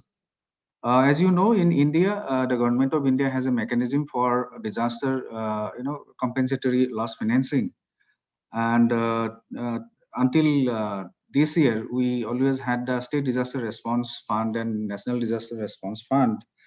Based on the availability of fund and based on the allocations made by the central government, the state government can, through the administrative mechanism, extends those financial initiatives, be it loss of human life, giving financial aid to the next of the kin in case of a death, giving compensatory allowance to a person who has lost his animal, to the farmers, to the fish farmers, to the mahila mandals. I mean, up to the destruction. I mean, damage of houses, and including some cash transfer. So these things are always there as per the norms prescribed by the government of India, and this is administered in a transparent manner based on the proposals submitted by the government of by the various department of the government. However, there are certain gray areas in this process. The gray areas are only in terms of submission of the damage report. It is not very timely. It is not very accurate many times. That's why some people may have the opportunity to complain that some people are not getting the benefit. So those are the areas where we want to improve upon. That's why we're working and coordinating with NGOs and the community level people. That's why VLMCC and CDMC kind of arrangements are there. Plus, from this year onwards, we want to take the leverage the technology. That's why perhaps we'll be able to come up with flood reporting on an online basis, where Unicef Assam office and also the Delhi office is helping us in developing that, so that at least those information could be static and could be on real-time basis, and assistance can be given to the community affected rapidly. And as you know, everybody thinks that Assam is visited by floods every year. Yeah, that is the case, and that's why perhaps our people they know how to cope with flood. However, I'm not undermining the fact that despite of being familiar with floods from year to year, we are still losing a lot of people. It is because of the dynamics and intensity of the events, and there is a lot we need to do to improve upon disseminating information, putting platforms in place through which we can prepare the people better, and to strengthen our networks with NGOs and community-based organizations. So over to you, the host. Thank you. Thank you, sir. So I thank Dr. Mazumdar, Mr. Mukta, and Dr. Mirza for joining us today and sharing the flood preparedness exercise and best practices in the context of Assam. I again thank Dr. Mazumdar for presenting such a detailed presentation and sharing the flood management activities and major challenges in flood response from the ASDMA. So we have a question from Tapanda. Tapanda, would you like to ask that question? Thank you. Thank you. It's a really great presentation. So I know in India, Assam, for the flood response, always ahead. And your vision and your honestly presenting the things, I think everyone in the audience will appreciate. My only question is that during the flood, not only during this COVID situation, prior to that, millions of people lives outside the relief camps. Is OSDMA thinking something for them for immediate relief response, which often they don't get it because they live in the someone to their relatives or the isolated area in the banks or in the forest area? How do you deal with that? Can I respond? Yes, please. Thank you so much for this question. Actually, as far as the population which resides outside the relief camps, actually we have a system called relief distribution point. If you noticed in my presentation also, when I was showing this impact of flood, we also have shown the kind of relief camps and relief distribution centers that were there actually. So through these relief distribution centers, actually, almost more than 60% of this figure, 60 to 70% of this figure consists of the relief distribution points actually, if I can precisely say. So these consist of the relief camps as well as relief distribution points actually. So through these relief distribution points, we try to make sure the people which are reluctant to come out of their houses from their villages to those highland areas where our relief camps are being set up. So we ensure that these people also get proper reliefs as far the mandate that are there in the disaster management manual. So we ensure that. Also we engage with a few of the local NGOs, organizations, through which actually they also approach to us actually, and according for distributing relief and the items. So we also channelize those organizations or NGOs through our local disaster management authorities, district disaster management authorities, so that they can reach out to each and every affected population. So that mechanism is there in place. So I believe I have addressed to your issues. Yeah, adding to my colleague, there are two more important developments that is coming up. One is, people are, the question that you have asked, like the people who take shelter in their relatives' house, or people who are living in forest villages or villages which are non-cadastral NC villages. That means which are not revenue villages or unauthorized villages rather. To be honest, when it comes to relief distribution, we do no partiality. However, if some villages of that sort remains unreached, that's very unfortunate, and we shall be working on that front. Secondly, to facilitate that, where we have started constructing a full-fledged flood, shelter, which would be hygienic, which would be healthy, and where people would be at ease to evacuate, come and take shelter. So the process has started. Construction is in progress, though in numbers we have started with 3. Besides that, why people do not try to come out of their village despite of high floods and tend to remain nearby somewhere, maybe in the embankments or any highland, is that they don't want to depart from part with their homestead or their belongings. So sometimes they do risk of their life. That's why under one of our project that is to be assisted under the World Bank, we're targeting around 150 villages from this year. The number would be increasing subsequently, where we can improve the shelter conditions or the living conditions of those people who want to stay nearby, by making the schools and community halls, etc., livable and usable as an ideal shelter when those places are used as flood shelter. So this kind of multi-pronged approach we are taking up. That's it. Thank you.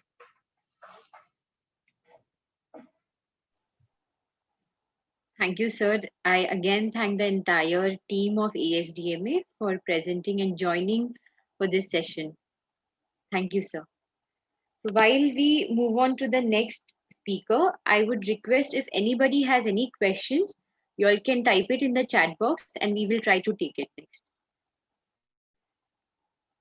So next, I welcome Mr. Sarabjit Sir from Unicef for sharing his experience in flood preparedness and best practices in India.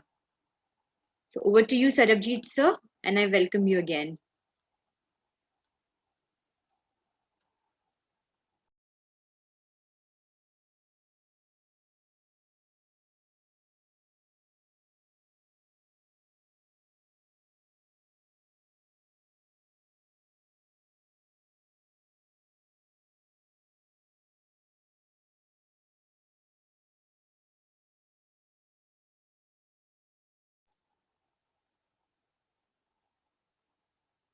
Sarabjit Sir, we can't hear you.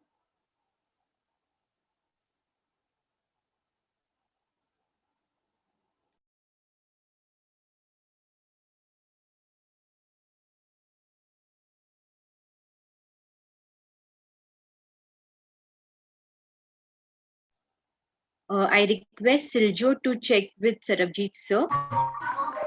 I've already sent the unmuting request to Sarabjit Sir, so I don't know. I guess he must be facing some technical issue. So Henna ma'am, shall we move on to the next speaker? Yeah, we have Basab and we also have Amir sir with us from JKSTMA. Yes, thank you, ma'am. So I now invite Mr. Basab Sarkar from Oxfam, India, for sharing his experience from the field and long-term preparedness program. Mr. Basab, welcome you and over to you. Thank you so much. And thank you so much for the previous presentation from ASDMA. Thank you, Mr. Majumdar and Mr. Karamji for your nice presentation. And this is the presentations from our side. I'd like to share my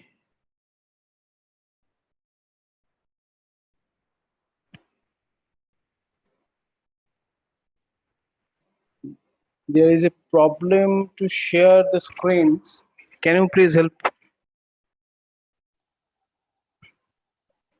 Sure, Siljo, can you please assist Mr. Basab on that?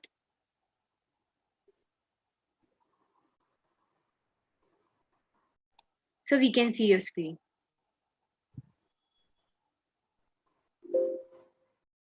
Is it coming in on the screen?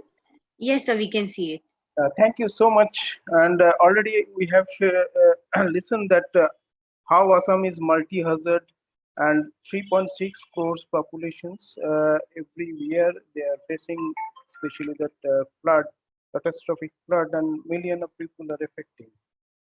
And Oxfam used to work in Assam last over the decades with closely with the community-based organizations, also that different departments, especially the ASDMA and DDMA.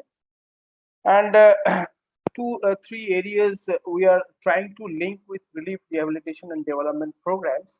And that disaster risk reductions, humanitarian response and recovery, and water governance, 3 programs we used to implement in Assam, especially the DRR one, also that water governance, that is multi-country approach. We're working in Assam and Bangladesh, that TROSA program, the Transboundary River of Asia.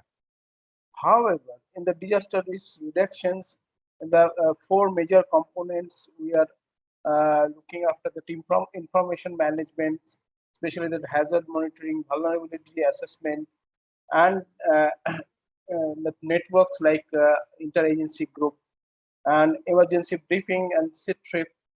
Also, that we always updating the contingency plan every year in the peace time, especially that contingency stock, emergency response different networks, partners capacity building, especially on WASH, EFSBL, emergency food security and vulnerable livelihoods, and also the DRR institution building. And as I shared, the capacity building, one of the pillar of our DRR work. And lastly, community-based disaster risk reduction, where community actions plan used to develop through the PBCA mapping, the participatory vulnerability and capacity assessment. And also we are closely working with the DDMA and also the circle office, especially the dissemination of flood early warning system already in the place of through ASDMA. And I'm coming to details that humanitarian response recovery program also, that categorization is important for us, calling to managing emergency and managing different affiliates of our organizations. Also that we used to organize that our emergency response training different before the disaster and the face time. Also that sometimes we are developing inside our response models how we are going for in that totally unknown areas. We used to go for fully direct implementation. Sometimes we are taking help of local organizations also. And our sectors mainly we used to focus on WASH, EFSBL and advocacy. And especially we are moving in globally also that in India level, that market-based interventions. And public health and WASH is one of the core area of Oxfam. Also that we are also working on EFSBL, emergency food security and vulnerable livelihoods, non-food items and emergency shelter. Also we are providing initial early action stage. And also we are trying to influencing our humanitarian work to the local DDMA. Also that we are also closely working with the ASDMA. Also not only implementing, we are doing that strong, we have strong meal system, monitoring and evaluation system. We used to do our RT real-time evaluation. Not only that, after of the program, in between program, we used to conduct that real-time evaluations and by the external evaluators. And also I already shared that water governance is our another program where we are trying to engage the river basin communities for better water resource management. And these are the some clippings we are just sharing. This we had a program with European Commissions in consortium with ADRA India and Oxfam with the help of local organizations also in South Salmara, Barpeta areas in last year. Also that we have seen that NFI, that non-food item and hygiene materials. Also we have capacity building of the local communities for low-cost center shelter making. And public health promotion, one of the important areas under the WASH, we used to conduct, engage the local communities, especially that different awareness building programs, gender in emergency, engaging adolescent and children, engaging youngs. And during that COVID period also, we have sensitized total communities for safety and also that hygiene promotion work. And under the community-based preparedness work, we used to do that engaging communities to understand that underlying risk and develop that village development management, village disaster management plan, including that they used to identify the task force team, we used to train them, also that we used to develop different WASH model, resilient model for which can be replicated further, and we used to try to influence the local government to additional fund for resilient model. As I shared that this is the work we used to do, that it helps people during disasters, especially that water is important component. And not only that, WASH, we used to focus on that resilient livelihoods, also that different types of flood resilient varieties, off-farm activities, even that CTP programming, cash transferring programming. After that emergency market mapping, we used to design that program, that cash transferring, cash for work, conditional cash transfer, and unconditional cash transfer is to provide, especially that women, so that they can use the fund wisely, and it's a good model. It's proof. Even that we used to work closely with the government and regular meeting with the DDMA personnel, even that district project officer, even that we used to closely coordinate with that ASTMA, and we have taken part of DRR roadmap also. Another part is I have shared already the capacity building training initiatives. We used to conduct, we used to train people for PBCA, and also that emergency response training program, and WASH in emergencies, training on gender on emergencies, emergency food security and vulnerable livelihoods, training on conflict management, and also that early warning mock drill.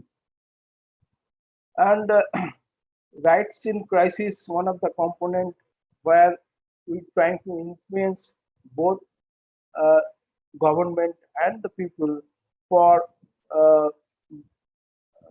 provide their rights in entertainments in that right time. Coordination and collaboration, one of the important areas of Oxfam, wherever Oxfam used to work. And in India, globally, we are known for famous on WASH, water sanitation and hygiene. In India, we used to closely working with SPEAR, also that state interagency group in the states, and also with coordinate with other INGOs, NGOs, donor organizations for the smooth coordination during humanitarian response for effective implementation. As I already shared that we are also closely working with the SDMA for humanitarian and DRR work.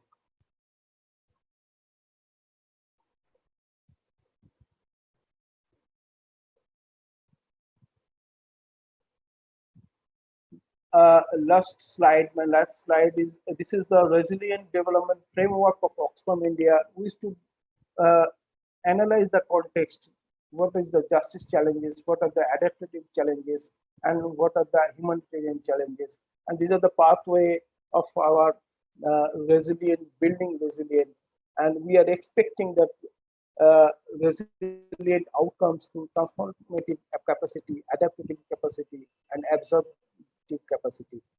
And the development also that we are trying to the pathway like informing, accountable governing, empowerment, securing and enhancing livelihoods, learning and innovations, and also the flexible for planning. So these are the work we used to do in Assam at present, in other areas in India, also working with different partners. We are implementing same models, but through a transboundary river in Asia is the additional part Oxfam India is doing in Assam. Thank you so much. giving this opportunity for present our achievements and our programs in Assam. If you have any questions or any clarifications, please. Over.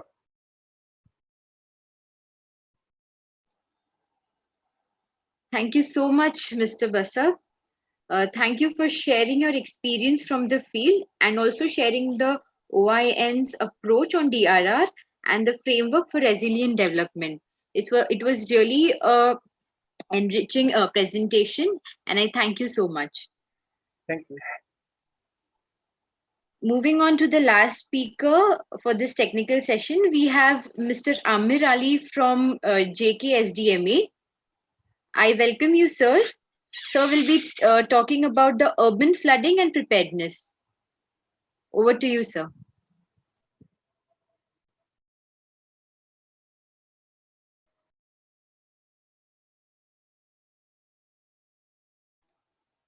Siljo, can you please make Mr.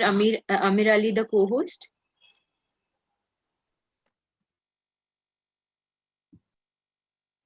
Hello, can you hear me?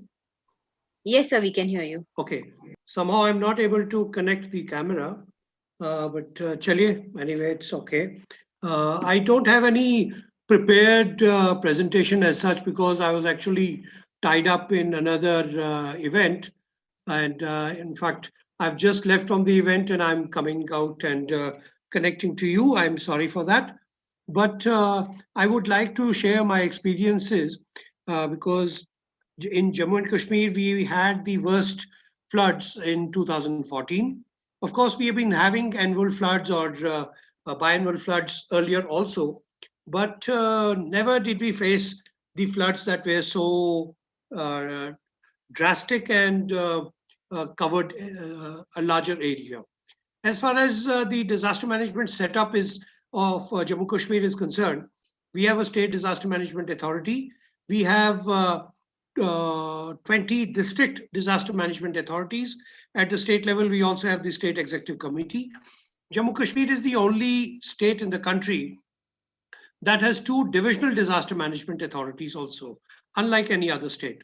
And in the year 2016, we also created a separate Department of Disaster Management called the Department of Disaster Management, Relief, Rehabilitation and Reconstruction. And if we talk of the pre-flood measures that we have been taking or are taking post 2014, we realized in 2014 that we didn't have adequate boats and all. So under the World Bank funding, I think I'll be talking about that also a little bit. Post floods, we got funding from the World Bank under a project called the Jhelum and Tavi Flood Recovery Project. And 1,500 crores were sanctioned under that project. Under that project, various activities were taken up, but we also procured rescue equipments, including motorized boats and rafts for the J&K SDRF and the Fire and Emergency Service. In fact, J&K is probably one of the few states in the country that have 2 dedicated battalions of State Disaster Response Force, which we have deployed in various districts in the form of teams also, besides the team that is headquartered at the 2 capital cities of Srinagar and Jammu. We also have a team from the National Disaster Response Force. And earlier we were being catered to by the 7th Battalion of the NDRF at Bathinda. Now government has sanctioned a separate battalion called the 13th Battalion for the Jammu and Kashmir, which is currently located near Ludhiana or Jalandhar somewhere, but they will be moving into Kashmir soon, or Jammu Kashmir. Then under the World Bank project, we undertook river morphology study for 2 rivers, because Jhelum is the main river that actually causes the flooding in Kashmir, and Tavi causes some flooding in some areas in Jammu. So river morphology study was conducted for this. The preliminary reports have already been received, but the main report will continue to be received almost every 6 monthly till the end of 2 years. Then under that project, we also undertook multi-hazard risk analysis of the entire state with specific focus on various disasters, including flash floods and GLOF, etc.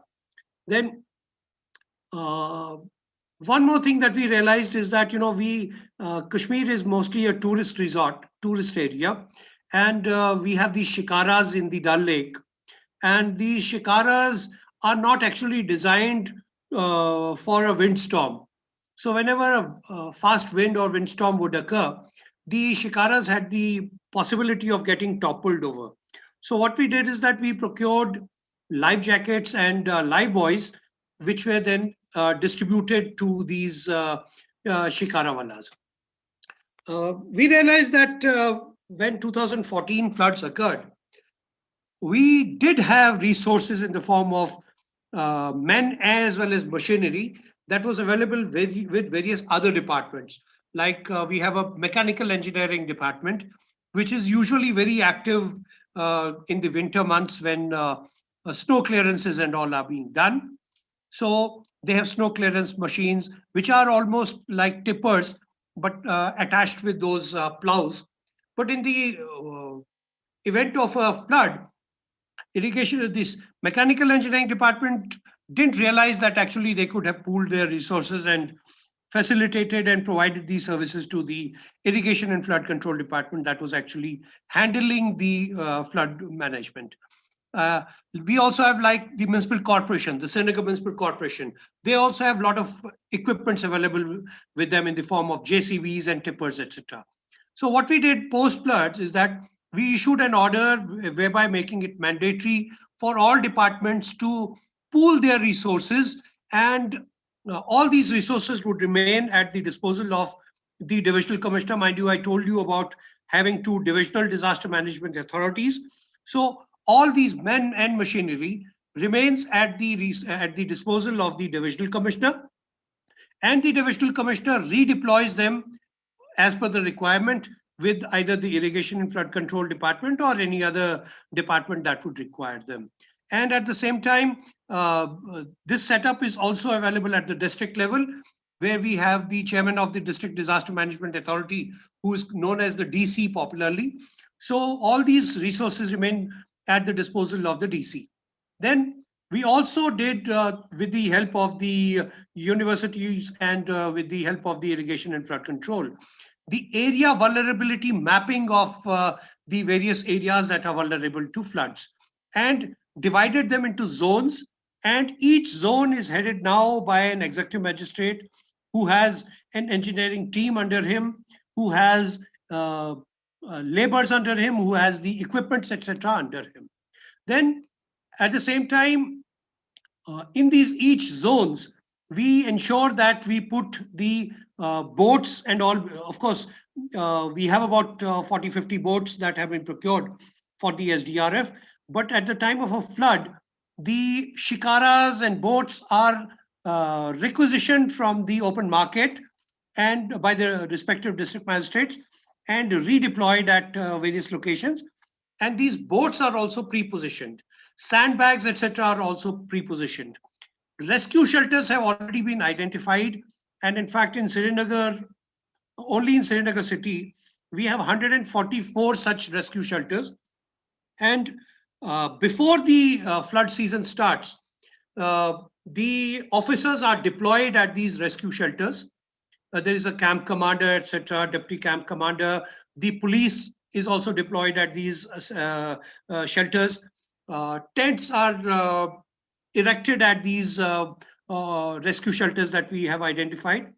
Ration is pre-positioned there, LPG gas, etc. So in other words, we try to ensure that, if the need arises and some people have to be evacuated from the vulnerable areas, they can immediately be shifted to these rescue shelters, where we have the facility for drinking water, for sanitation, for electricity, etc. And as far as the river Jhelum or the water bodies are concerned, the holding capacity of the river Jhelum was only 31,000 cusecs. And after Irrigation and Flood Control has completed the first phase of their project, they have enhanced the capacity to 41,000 cusecs. And once their phase 2 is completed, we'll be able to have a holding capacity of about 61,000 cusecs. But unfortunately, the floods of 2014, the discharge was more than 1 lakh, almost 1.15, 1,15,000 cusecs. So therefore, we don't even have that capacity today if we have a flood of the magnitude of or intensity of 2014, because the maximum capacity that we can go up to even after the end of phase 2 would only be 61,000 cusecs. Then Irrigation and Flood Control Department, what they have tried to do is that, along the catchment areas and along the river, along the flood spill channel, the tributaries, etc., there were a lot of encroachments. People had either occupied that land or planted trees there or had constructed something there. That was all removed with the support of the Revenue Department, with the help of the police, etc. And the dredging of River Jhelum was also undertaken.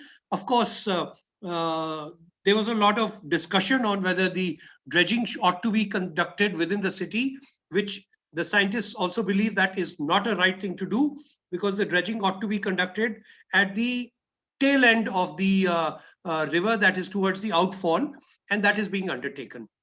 We have in place a very good robust system of the IMD for giving us early warnings. Even recently, we had 3 days rainfall, and we had the forecast was already provided to us, and all the necessary measures were already put in place. We have 17 automatic weather stations, and rain gauges are also installed at various locations. Srinagar is fortunate to have a Doppler radar installed in Srinagar, which is giving us the immediate forecast.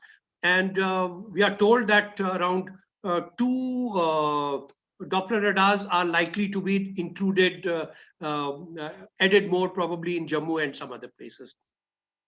We have a flood mitigation, a flood management plan. In fact, we have a flood management plan in place, whereby zonal committees have been created at the central level. Central means at the divisional level.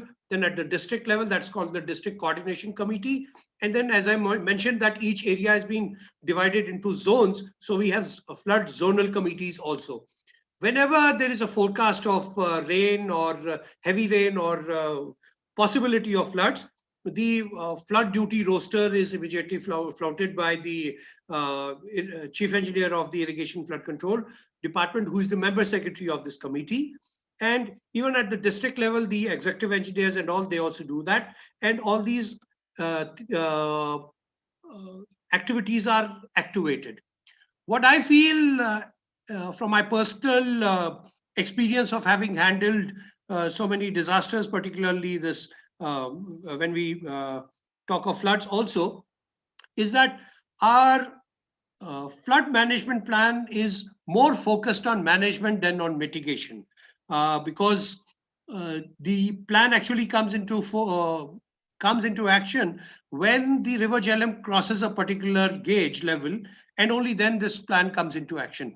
Whereas the focus ought to have been on the mitigation, and we are trying to work on that.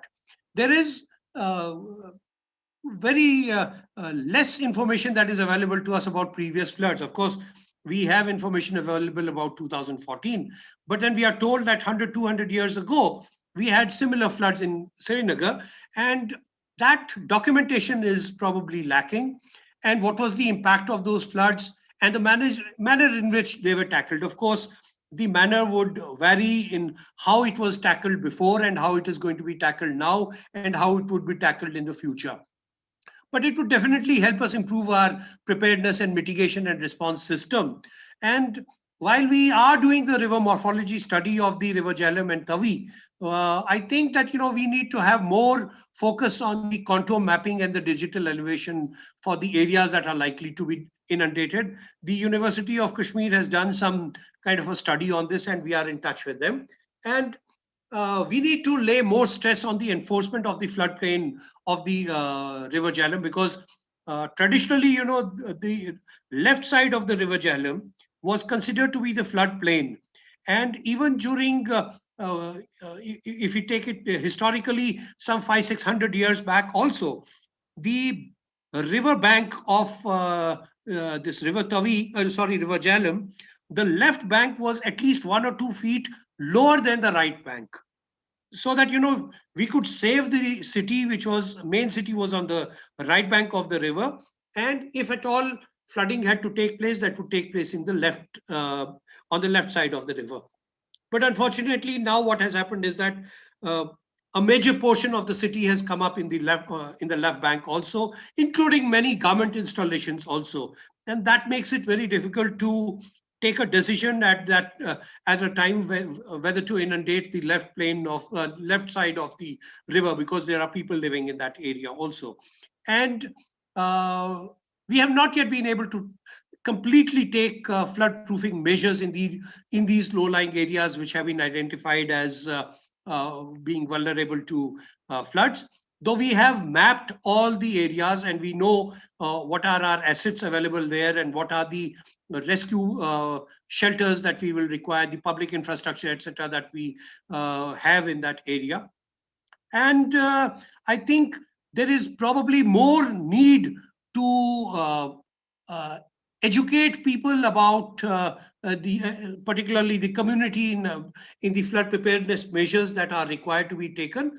And I forgot to mention one thing, that in Srinagar also we had the central government scheme called the Abda Mitra, in which 200 volunteers have been trained in flood mitigation. And now the scheme has been expanded to other districts to cover those districts. If there are any, these were just my wild thoughts that came to my mind, because I'm actually, I told you that I was participating in a mock drill over here in a government degree college. So this is something that I could think of. If there is any question that anybody would like to ask, I'll be very happy to answer. Over to the admin. Thank you so much, Mr. Amir Ali, for joining us today and giving your time for this session. I thank you for sharing the experience from the JK flood 2014 and also sharing the structure of JK SDMA and some of the department activities and functionings. So I thank you, Amir sir, again on behalf of Secure India. Thank you very much.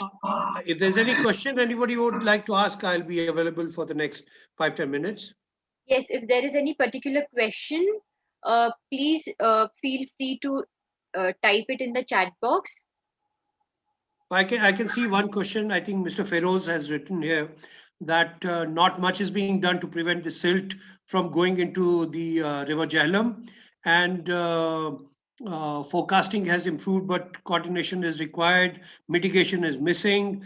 Disaster management store is built in vulnerable area. Well, the point is that, yes, definitely, he's absolutely right that if we compare what used to happen earlier with what is happening now, we have lost a lot of trees in the catchment area, and people have cut them, and no new trees are being planted over there. So what is happening is that whenever rain occurs, the runoff comes along with the entire silt, and then that enters into the River Jhelum. And we are trying to take measures to prevent that by planting trees. I think we have a target of planting 2 crore trees this year. I don't know how that is going to be achievable, or maybe even if it is achieved, whether those trees are going to last or not, because people shouldn't cut them. People need to own responsibility that in their area they need to plant trees. That's one thing.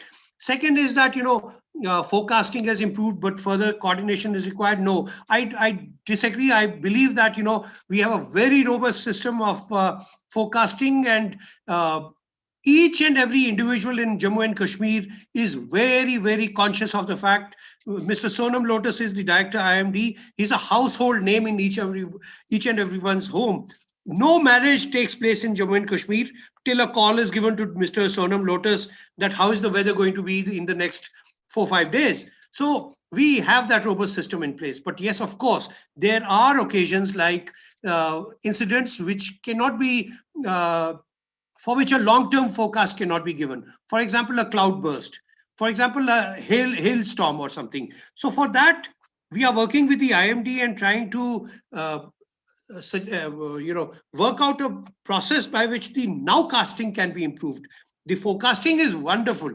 I think we need to lay focus on some the nowcasting. And about the disaster management store being built in a vulnerable area. Well, there was a piece of land that was provided to the disaster management somewhere near Bemina, very close to the flood spill channel. And yes, that area was flood prone. Therefore, we have not used that area and we have shifted to 2 different locations. One is at Humhama near the airport, which is on a highland, and it is absolutely safe from floods. We have established our State Emergency Operations Center over there with all communication facilities. But and another one we have established at Hari Nivas on the Gupka Road, which is also not flood prone. So definitely that aspect has been taken care of. And I think I can't see any other question for sharing. Thank you so much, Amir sir. Thank you so much. Just one question from my side. Even now, when we have 2 to 3 days of rainfall in J&K, people are petrified because they feel that this flood, they will again be hit by these floods. So what could have been done better in the preparedness, and what can still be done better so that that anxiety, that panic does not seep in the people? I mean, in terms of the master plans and all, we can have more deliberations, sir, but right now we're running short of time. Just a humble submission for all of us to actually reflect on. It's been such an informative session. We'll have to go to our breakout session now. We're already late by almost 20 to 25 minutes, sir. So thank you so much for being a part of this. And with this, we come to a close of the first technical session. Since we have some global experts with us from Bangladesh and some other technical experts from ASTMA who were a part of the initial discourse and discussion, if we have any urgent 1 or 2 questions, please feel free to ask those questions before we make our move to the breakout session. We would request Siljo and Anil to give us the instructions for going into the breakout before Shivani takes 1 or 2 questions if they are very urgent. Thank you, Sumaya. Thank you, Fahim, for very informative session, and thank you, ASTMA, for being with us. We hope and we look forward to your guidance and support throughout the breakaway session also. So kindly stay with us. Over to you, Shivani. Okay, thank you from my side, Dr. Hina. Thank you so much, sir. Yeah, thank you, Mr. Amir Ali again, and thank you, Hina ma'am. So now we move on to our next session, that is the breakaway session, where we will be having 5 breakaway rooms, and we will be discussing various tools, guidelines, strengthening the existing preparedness practices, and we will be talking about the early warning systems also. So we have 5 groups. The first group will be talking about the preparatory tools, guidelines for assessment for flood response, which will be moderated by Ms. Divya Gupta from Sphere, and the rapporteur will be Mr. Sumit from Sphere. The second group will be discussing about the need for enhancing existing capacities on flood preparedness, which will be moderated by Mr. C.H. Alexander from WVI, and the rapporteur will be Mr. Midun from Sphere. The group 3 will be discussing about the preparedness efforts for mobilizing resources, which will be moderated by Mr. Imran Majid from ADRA, and the rapporteur will be Ms. Shivangi from Sphere India. The fourth group will be discussing about the preparedness interventions in strengthening the early warning system. This session will be moderated by Mr. Azhar from Safa Baitul Mal, and the rapporteur will be Ms. Ritika from Sphere. And the last group will be talking about the preparedness interventions, integration in existing policies and frameworks, which will be moderated by Ms. Tanushri Verma from Sphere, and the rapporteur will be Ms. Rubel. So I request Siljo to give the further instructions for the breakaway rooms. Just before Siljo, this is Tapan. Can I put a small sure, sir. Sure, sir. Sure. Yeah. Yeah, before going to this group session, I really thank the Sumaya and Faim Bhai for their wonderful presentation. And what I would suggest that in the next group work, each group, let's think about a little bit on the anticipatory action or forecast actions, because it's neither replacing the resilience program or response program. It is in between two. The new feeder has come in the disaster management system, and which is really not only in Bangladesh, throughout the world it is being experienced. In India, there is a scope to really think a little bit and gradually we can take it up. So my humble request to all the 5 groups to think a little bit on the anticipatory forecast, how to best utilize the forecast and lead time to really mitigate the sufferings and loss and impacts. Thanks a lot. Over to you. Thank you so much, Tapanda. This session will be facilitated by Mr. Prasad Sevekari, who is here with us today. He is a humanitarian professional, and he will be at the end of the group discussion, he will be presenting the summaries. So now I request Sergio to please guide us on the breakaway rooms.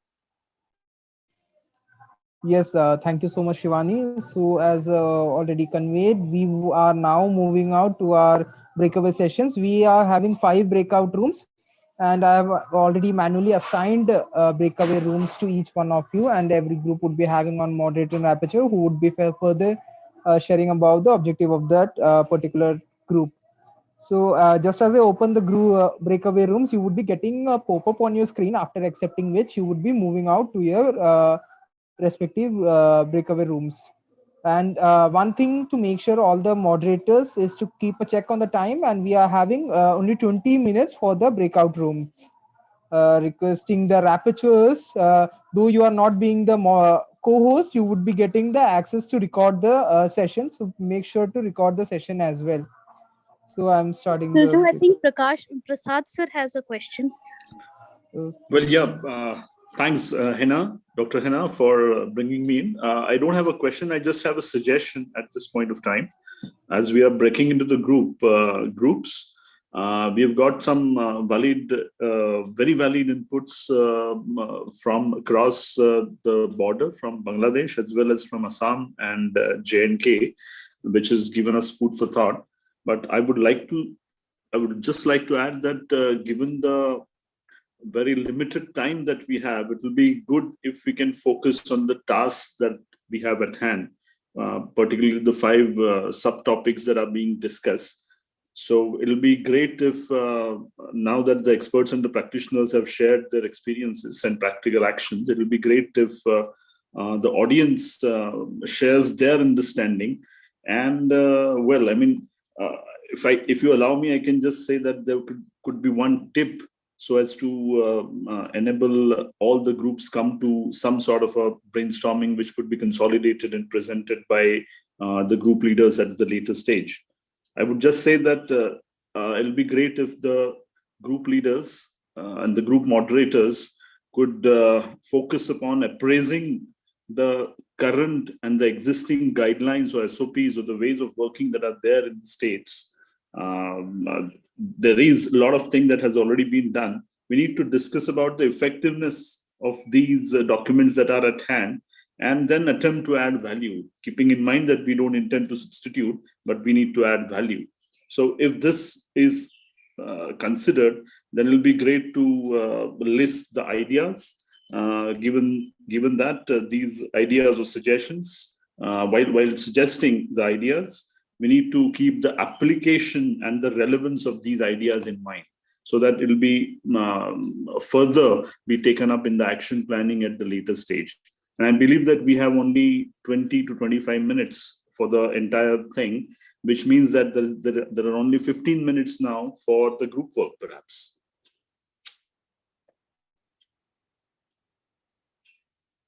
Dr. Hina? Yes. We should proceed now. Silja, if you can please, you've already given the divide the people in their respective groups. Yes. I've already done that. Just one thing that rapporteurs, please make sure to record the meeting when you are in your breakout rooms. Please accept the notification popping up on your screen.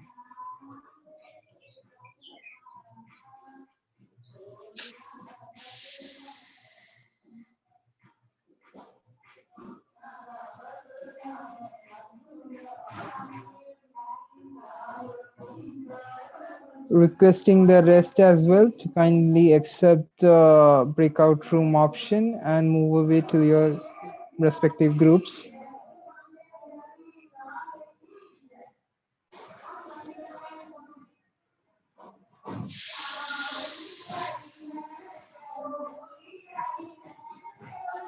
I could see still few people who are not joining their groups.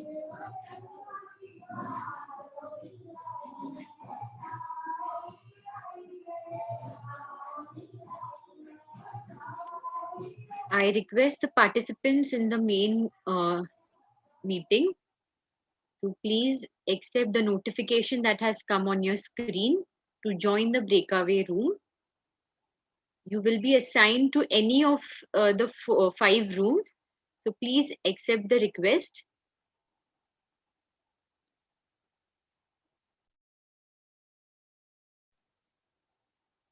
If you have any difficulty joining the breakaway rooms, please feel free to type it in the chat box.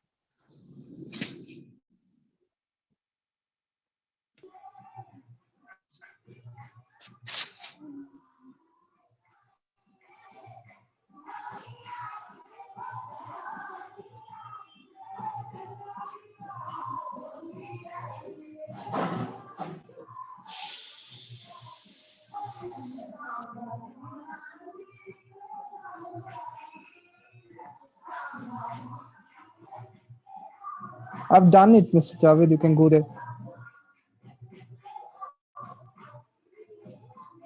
Is there anyone else who has any specific preference for the breakout rooms?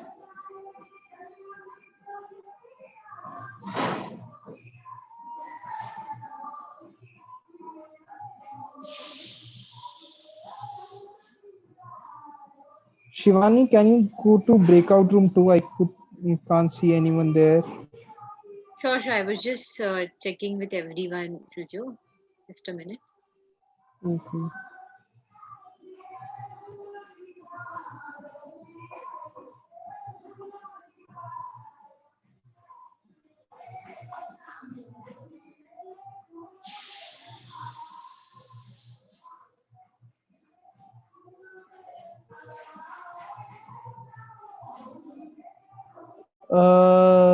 Bharnali, Bharati, Imarat Azad, do you guys have any problem? If you're facing any issue moving out to your rooms?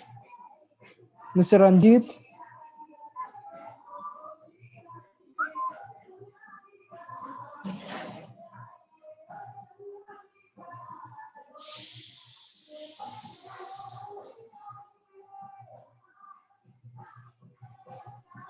Siljo, I've got a notification that all breakout rooms No, will I didn't do. Any co-host did, yaar.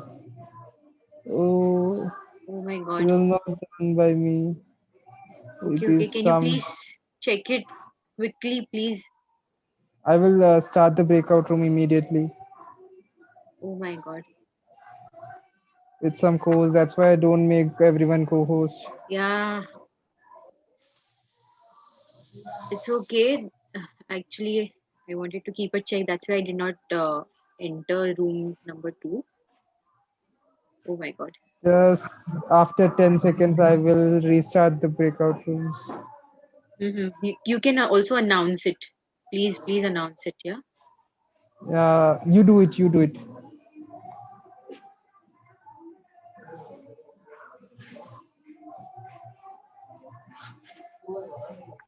Shivani. Hello. Yeah. What happened? Why did it? Why breakout room? Dr. Henna, one of the hosts ended all the breakaway room. So Siljo is done by doing some it. break. Yeah. So Okay. Siljo is Are we again doing something? Yeah. Yes. He'll again start the breakaway rooms, and I request everyone to join it again. I am sorry for the inconvenience caused. Sorry.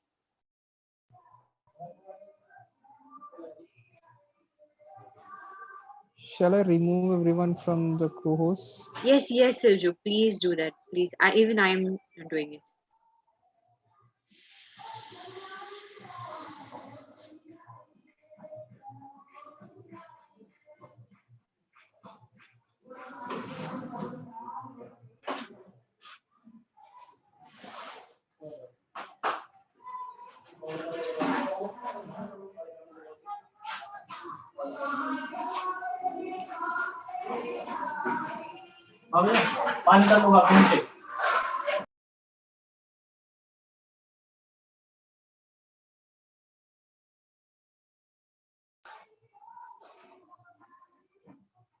Tanushri ma'am, you need to go to group 5.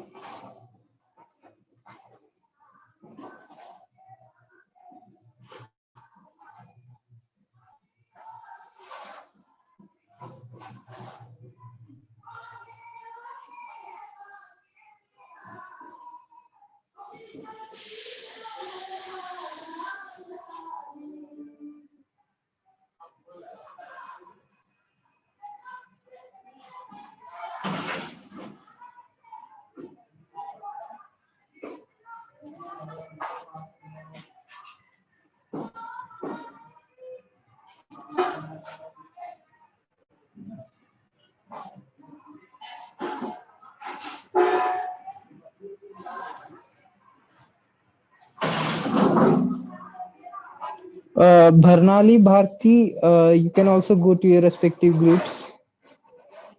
You can accept the notification popping up on your screen. Bharnali and Bharti.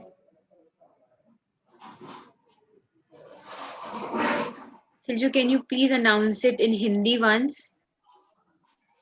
Okay Bharnali and Bharti ji, आपके screen पे एक notification आया होगा breakout room में जाने का. आप कृपया करके अगर उस पे जरा हाँ भरेंगे तो आप वहां पे चले जाओगे. हम आपसे निवेदन करते हैं कि कृपया आप उस नोटिफिकेशन को एक्सेप्ट करें. Bharnali and Bharti. Sridevi, can you? Yeah, Sridevi, can you please go to room number 2? Sridevi, if you are there.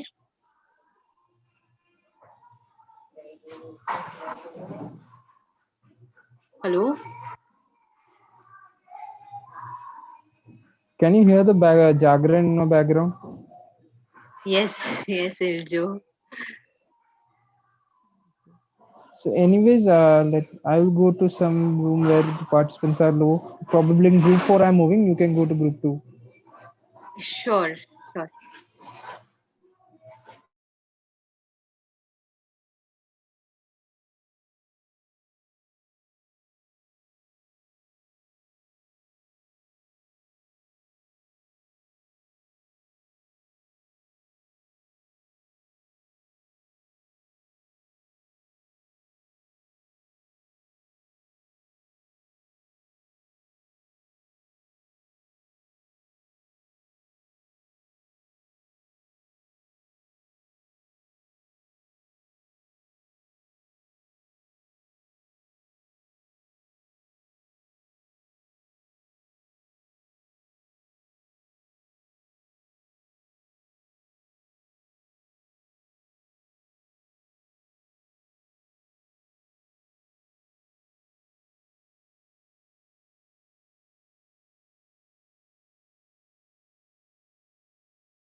Hello.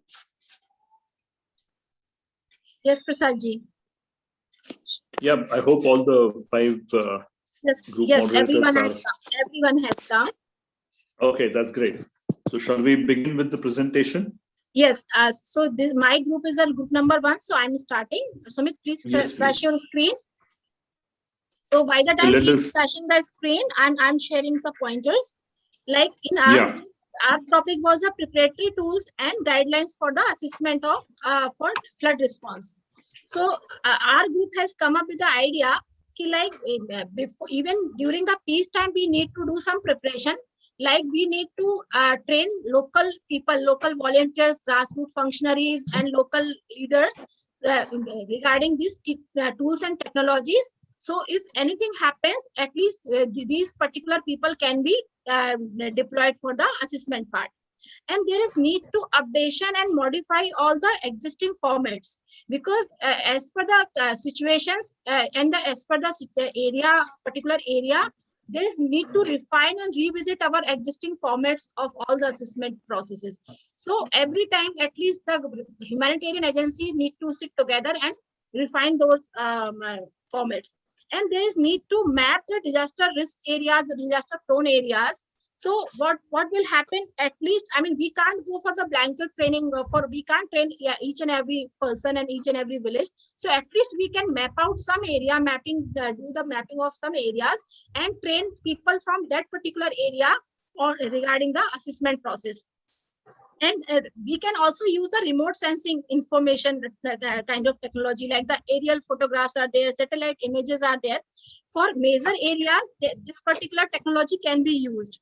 And for, micro level understanding, we can also use the technologies like UAV, drone survey can be done. So we can take the more idea. And very soon, IIT Roorkee is going to organize a training on this drone-based technology.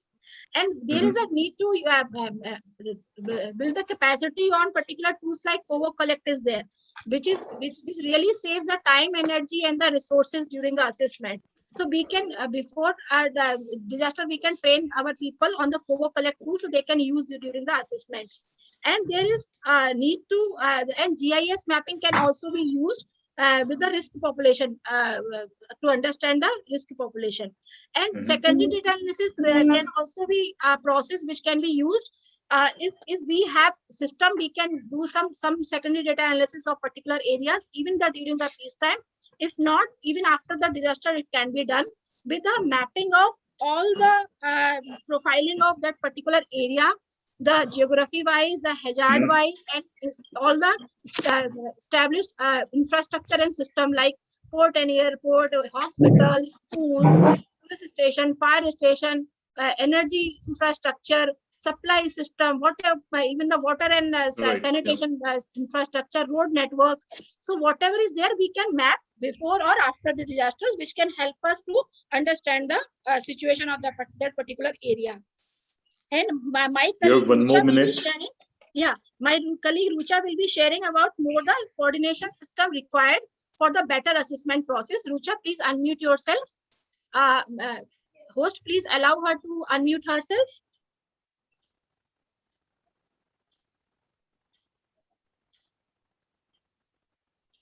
And by the time she's unmuting, I forgot to share one more point, like pilot testing and mock drills of particular SOPs and guidelines during the peacetime. Yeah, hi. Can I just share, Divya? Yeah, please. Yeah, so there was one point that we were discussing that like any post-disaster situation, like we see tsunami or Uttarakhand cloudburst or Kashmir, like we have a regular IAG meetings. And also collector is very active, and he'll call IAG meeting and take update from all the NGOs that what they are doing, which district, what is their plan, what distributions they have done, name of the families, what is your reach, everything. So we as an IAG or international NGOs or NGOs should have this advocacy with the district disaster management cell or a state disaster management cell and a district collectors, that in peacetime, when we are developing these formats, what is their preparation? and let's work together. Why they work on their own and we work on our own? Why this coordination is only in a post-disaster situation? So as NGOs, we are doing so many things. We prepared this list that we should do this and do that. But advocacy, networking, coordination is like very much important that we should be doing. No. Yep. Yeah. Noted. Yes. So Yes, this indeed. is all from our side. Now we can invite the group number 2. Yeah, please. Thank you. Thank you very much, Group 1. Please invite Group 2. Let us also focus on the time that we have at hand. Alexander?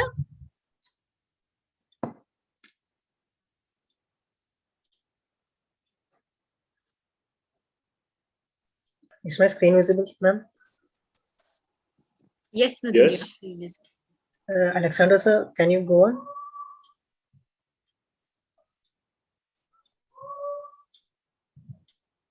Yes, we have 5 minutes for this presentation. Alexander, sir, I request you to unmute yourself.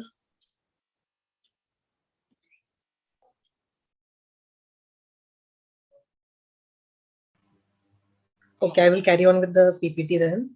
So what we had discussed. Midun, I think, sorry to interrupt, I think he has unmuted himself. Okay, sure. Yeah. Thanks, Shani.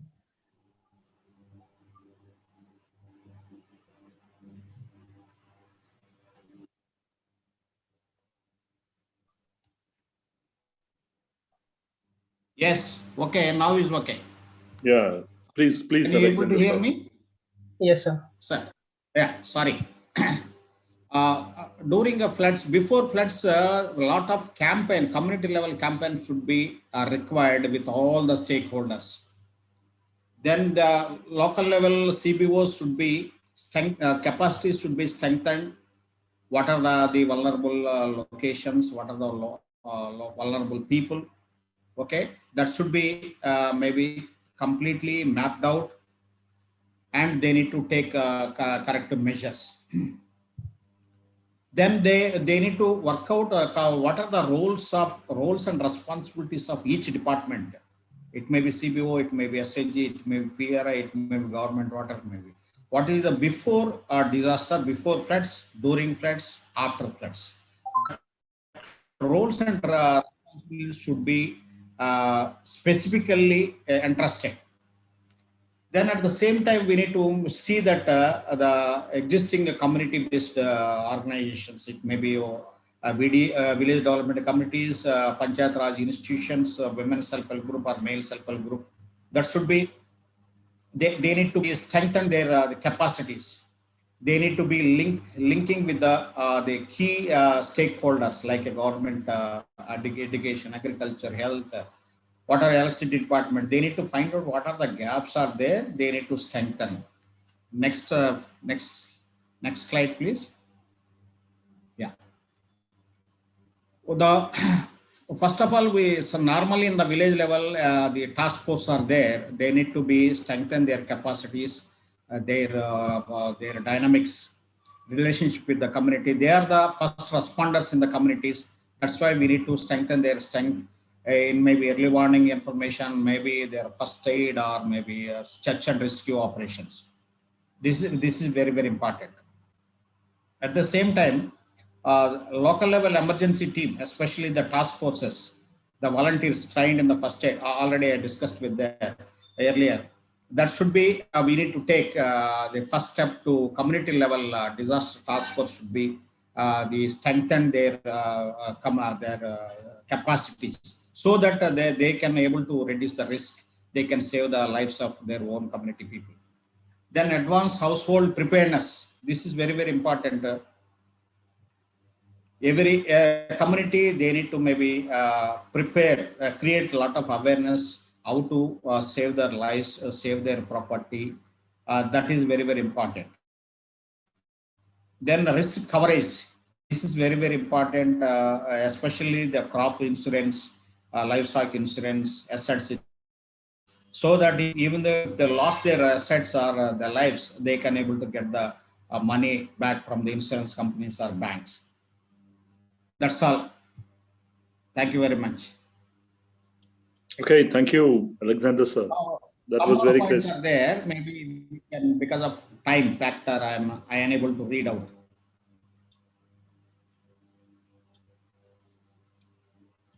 Okay. Hello, can I go ahead? Yeah, please quickly. Yeah. The evacuation, especially early warning, local level early warning system, they need to strengthen. Then they need to see that the early warning alerts should be disseminated properly to all the corners of the villages. They need to start mock drills. Then they work out suitable locations where people need to go and take the shelter. The evacuation routes they have to work out. Before that, they need to stop. They need to store enough food and non-food items immediately to take care of the affected people. Temporary shelters should be maybe repaired and keep it ready for all the facilities like electricity, water, toilets. Then they need to recharge their mobile, because mobile is nowadays, that is the essential thing for everyone. That they need to, because in electricity that time they need to recharge, and they need to communicate with each other, their relatives. That is important. They need to provide some kind of basic electricity facilities. Then the last one is, all the families, they need to prepare their own emergency kits, which may be the water, drinking water, there may be food. 3 days they can able to maybe survive with that food. Then they need to keep all the important documents, land document, or maybe water, maybe property, gold, water, maybe ration cards. That is very, very important to inculcate this kind of habit, all the community people, where people are regularly suffered with the floods. Right. Thank you very much. Thank you, Alexander sir. Let's move on to third group.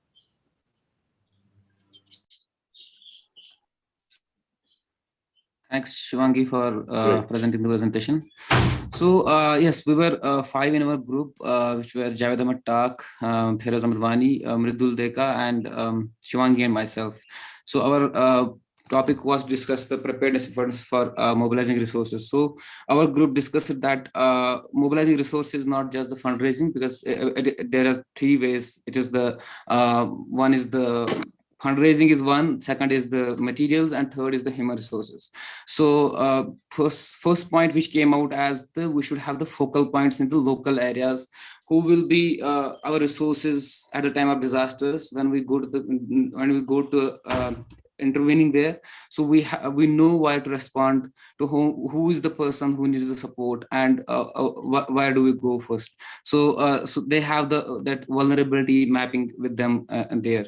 And second is the capacity building of the stakeholders at the community level, at the district level, at the block level, at the organization level, because there are different local organizations in the area, in the locality. So the need of capacity building is there. So resource building is needed there, which is missing in many parts of the country as of now. So that is required. Third is then we should have the point came for the wash purposes only, that we should have the buffer resources for wash materials only, but it comes general that we should have some proportionate stocks in the places, especially when especially in the times of flooding or in the times of COVID right now. So when the COVID stuck, we didn't had the first thing which the people faced is the lack of resources, lack of materials. The people were moving from one place to another place for getting the sanitizers and the face masks. So so wash materials is kind of a main requirement which our colleague, our friend felt that should be there put in place. And then the organizations, the donors, stakeholder mapping should be done. It should be we should be having the list stakeholder mapping with us, wherein we know that when the disaster strikes, where to go, to whom to go, and who can give us the funding. And with those stakeholders, the need is to build the relationship. The trust building is important. So the trust building between the organizations, between the donors, and between the government as well. So organizations and government, the civil societies and the government coordination is very important for this matter. And then one point came very importantly is that we lack the vulnerability data from all the areas. Like we should have the data at the block level, at the panchayat level, of the vulnerable people, that who are the disabled people in the area who need support at the time of disaster, at the time of any kind of disaster, at the time of flooding, at the time of any kind of humanitarian crisis. So that vulnerability data is important because the support, the help will reach at ease to them. And then one point came at the end. I think that is actually resource building. That the international NGOs and the local organizations and the donors, that relation, that trust building is not there so much. So that the trust building is very important. That the donors and the international NGOs should not feel that they are giving any charity to the local organization by giving them support.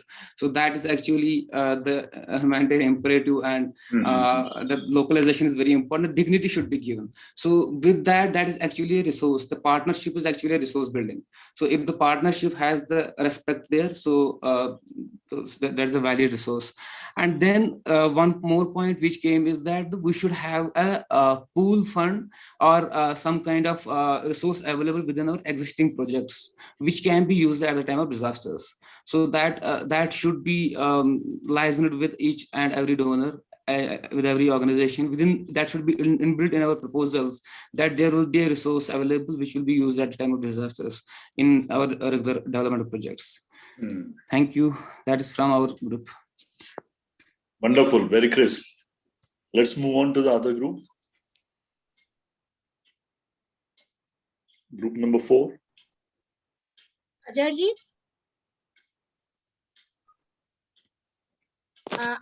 I think he's co-host, no?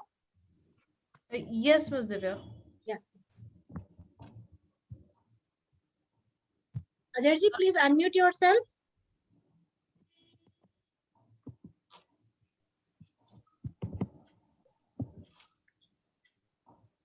Shall we have the group 5 in the meanwhile till the time they? Yes.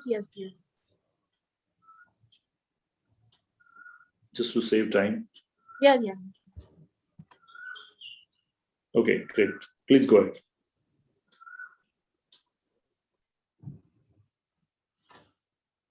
Tanushri, please go ahead. Tanu, please do make her co-host so she can unmute herself. Tanushri. Siljo, please do it. Yeah, Yes. good evening. So our topic was preparedness intervention, integration in existing policies and framework. And we had Mr.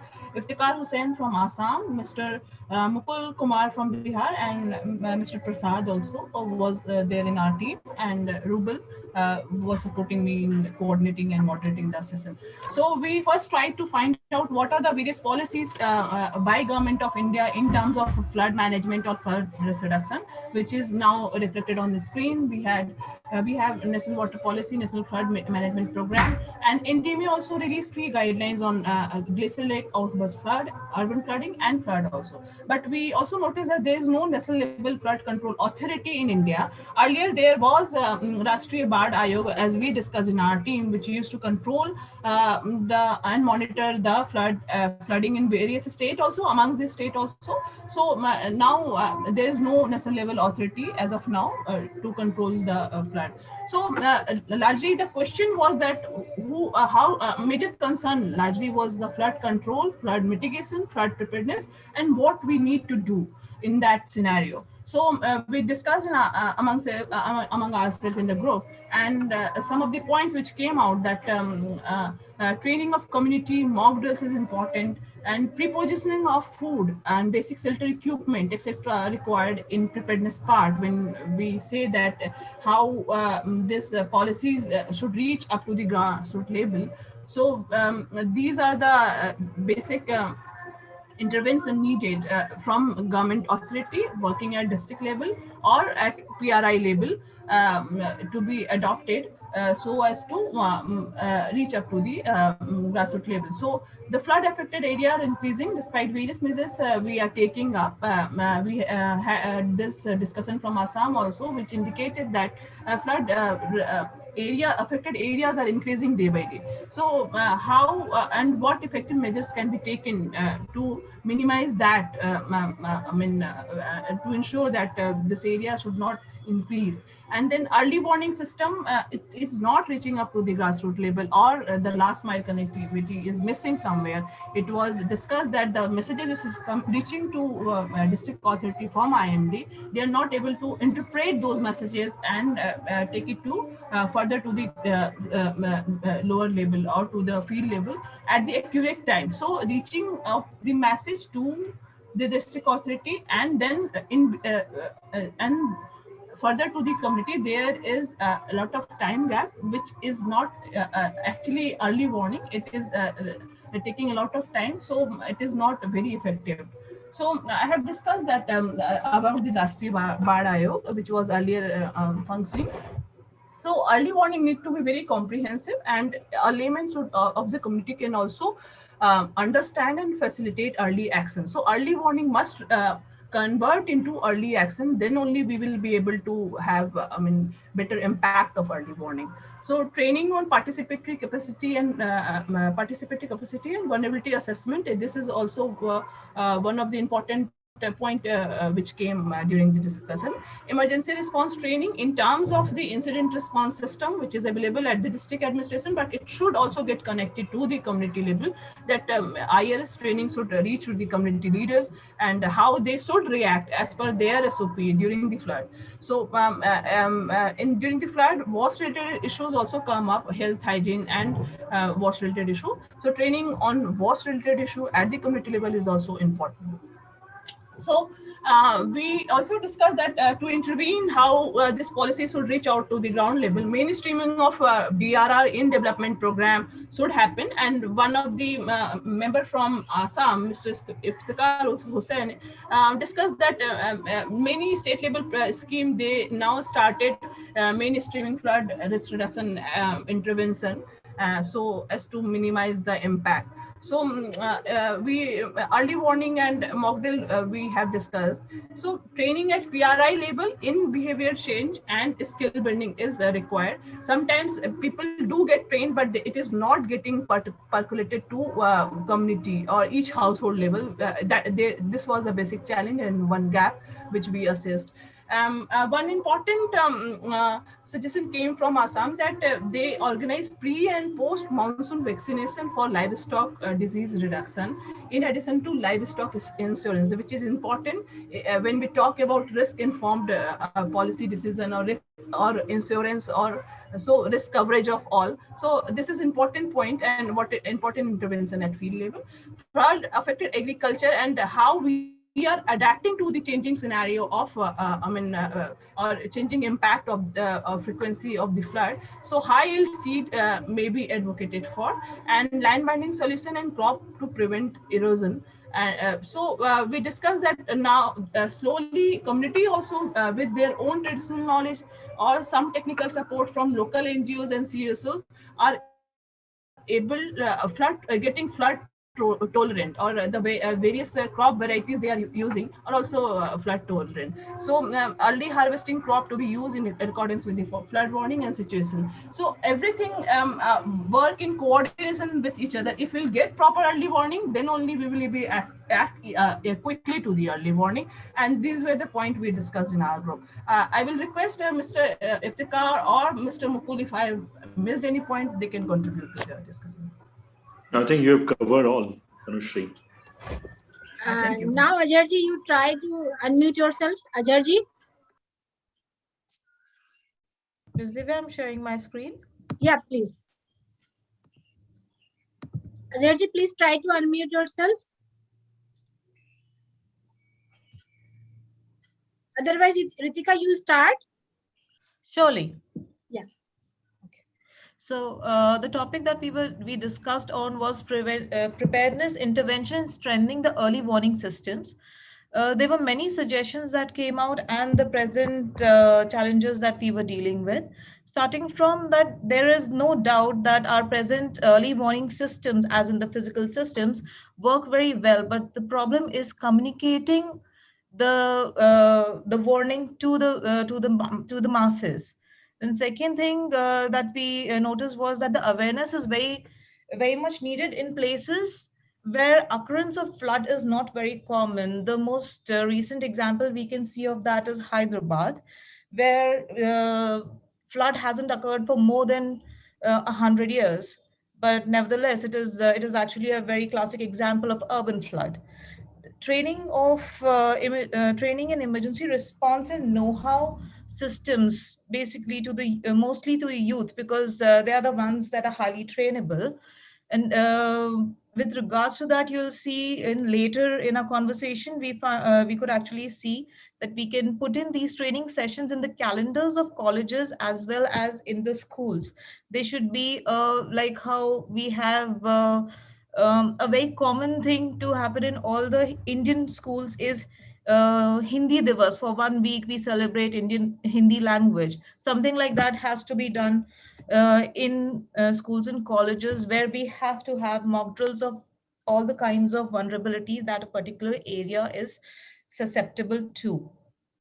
Then regarding the strengthening of early warning systems, we also found out that in the rural areas, the panchayat and the sarpanch should be very much inclusive in the system. They should be the first one to be intimated when any sort of disaster is supposed to happen. And since they are the one who will be there at the grassroots level, they can help out accordingly. It was also seen that interagency and intra-agency research in early warning system is highly warranted.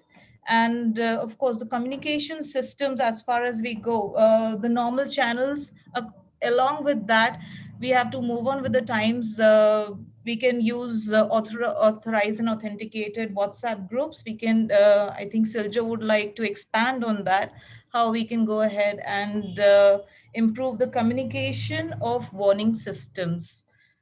Silja, would you like to take over and tell us about that?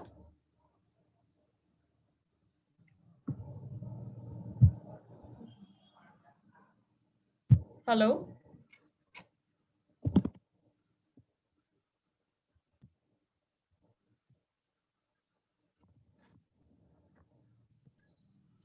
Hello? Ms. Divya, can you hear me? So Yes, we Ritika, can let hear us you. try to wind it up because we have got this paucity of time also, and I think Prasad would also like to summarize the entire final proceedings, right? Yes, Thank you so much, please. Ritika. I think you've listed out almost all the points that we discussed. Thank you.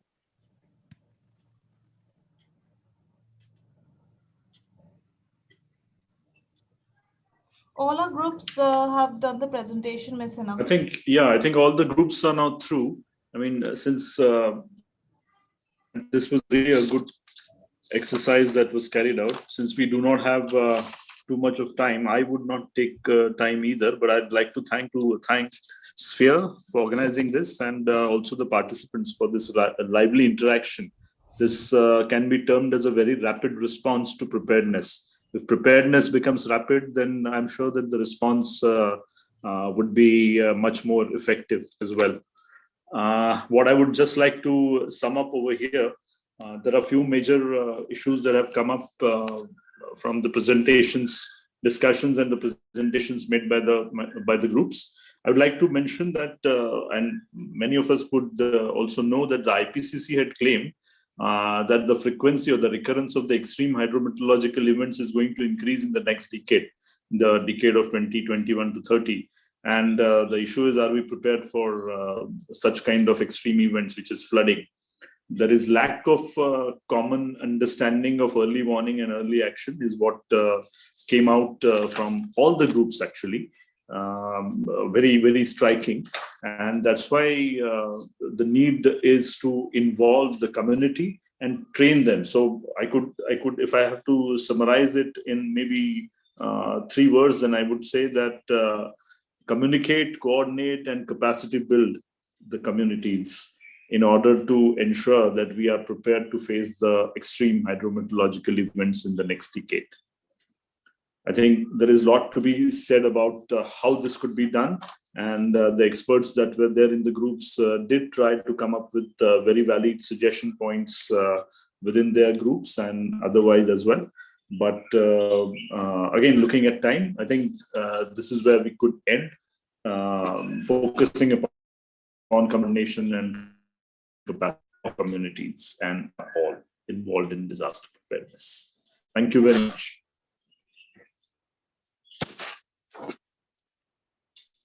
Hello. Ina? Over to Divya. Thank you so much, Prasad, and very rightly said that it's all about these 3 C's, which you've rightly pointed out: communication, coordination, and capacity building. And without involving community in the entire designing, in the entire course of grassroots, in order to kind of make these action plans, these action plans actionable. So I very rightly said, and thank you all for putting in your thoughts and sharing your valuable suggestions and ideas vis-a-vis all the 5 benchmarks and all the 5 parameters. As we have been saying that this is a series of preparedness meetings, and today we come to a close with this 3rd series of the last one on the flood preparedness. We are largely looking at these groups, these small mini groups. Today we had a lesser one. We understand that the members too are busy and they too have their own obligations, but we would want more and more people to be a part of this exercise. Then, since a lot of brainstorming happens and a lot of points are culled out, which can then feed into some major documents or some major guidelines or some major checklists, which can be then shared with the respective state governments. So that is our endeavor of doing these exercises again and again.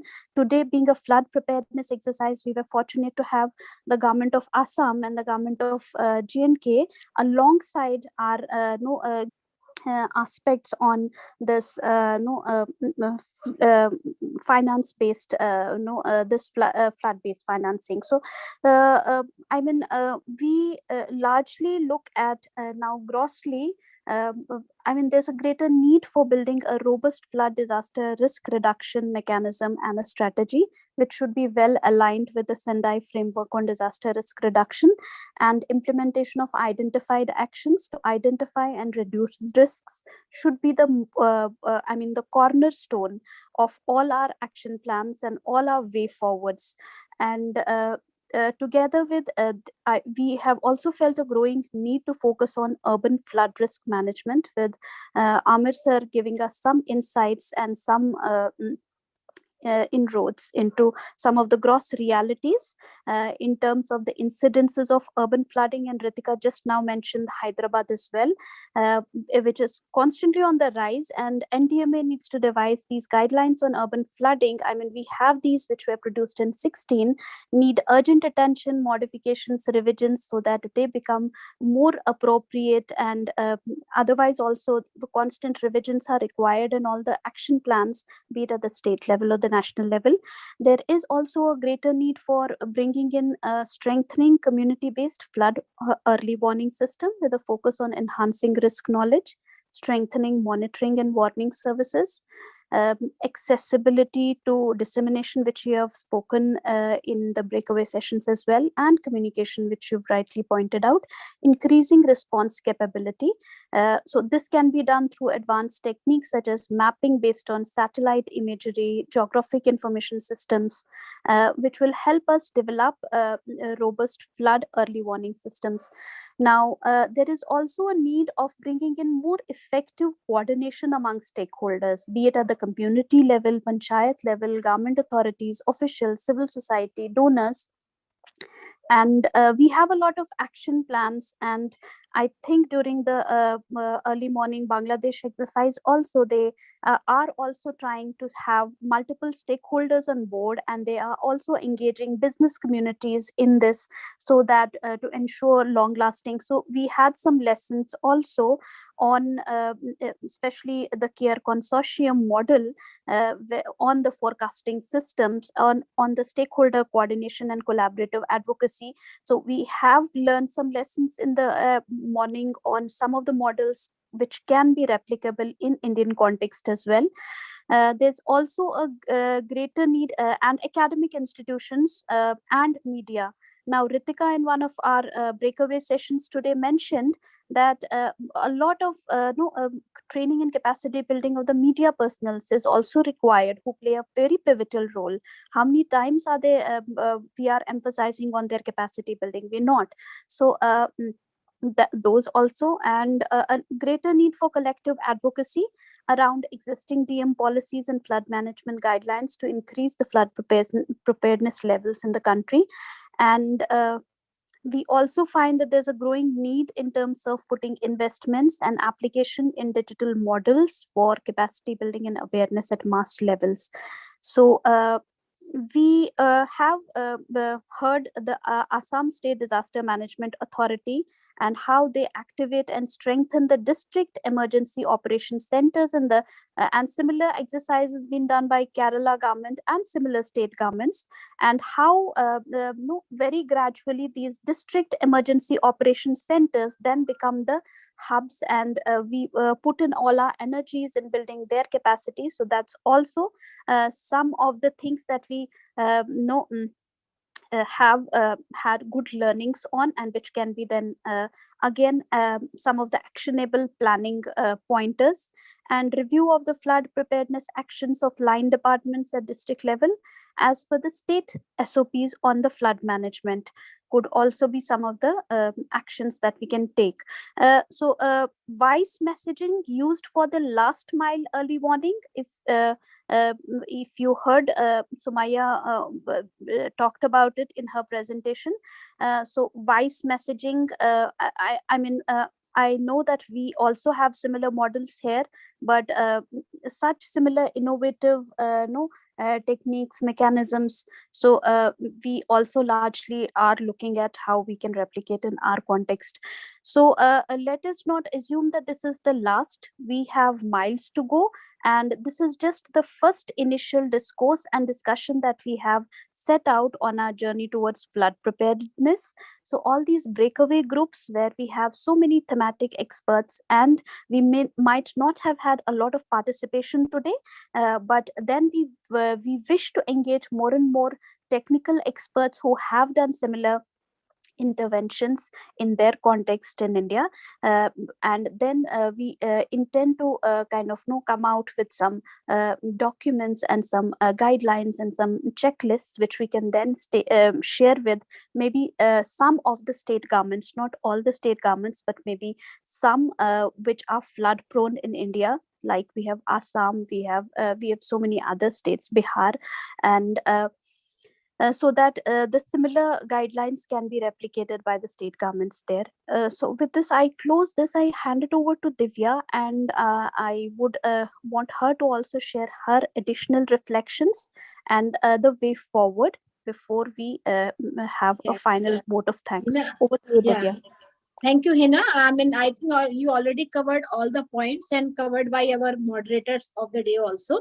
So I will not repeat the same pointers. I will convey the vote of thanks to all the speakers and participants who joined today for such a fruitful discussion.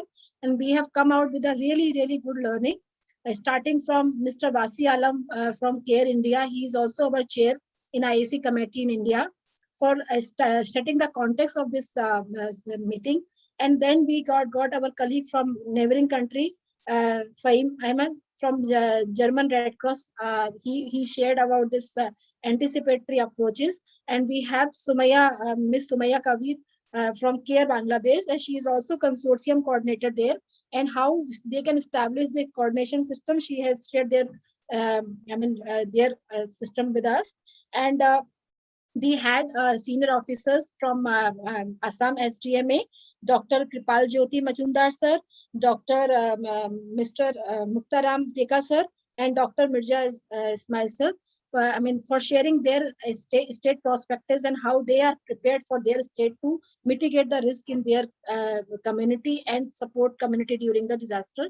And we had a very good learning from Oxfam India our partners, Mr. Basav Sarkar. He has shared their experience of last 21 years in working in Assam in the preparedness and the response part.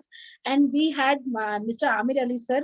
I'm sure after this 2014 flood, there's a lot of work done in the Kashmir, especially in the Srinagar city area. And he has shared a very good learning from that part, and the challenges also, how urban flood management is not an easy thing, how we all the stakeholders can manage this. That is so he also shared the challenges. And then I'm really grateful to our moderators of the day and the speakers of the day who have come up with the sharing, collected all the sharing from all the participants and shared with us. So we had Alexander from Bird Vision, we have Imran Majid from ADRA, we had Azharji from Safa Batulmal, and we had Rucha from Miss Rucha Takkar from CRY, and my own colleagues, my internal colleagues like Midun, Shivangi, Ritika, Tanushri, they also participated and contributed a lot. And my special thanks to Prasad Sivakari ji for summarizing this breakaway sessions and come up with really a very good insights for and share with us. And thank you, Hina, for summarizing and taking all the joint action plans for us and sharing. And my special thanks to Shivani, my own team member, for managing this session very well and doing the very well anchoring during the day. Thank you so much, everyone. And we will be keeping you sharing with the all the details and everything. And we will come up with some joint action plans, some concrete kind of joint action plans. Thank you so much, everyone.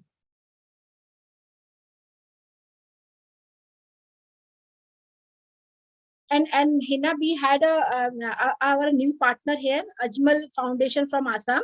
They are working in many states, many districts there, and they are working more on a higher education for the underserved community.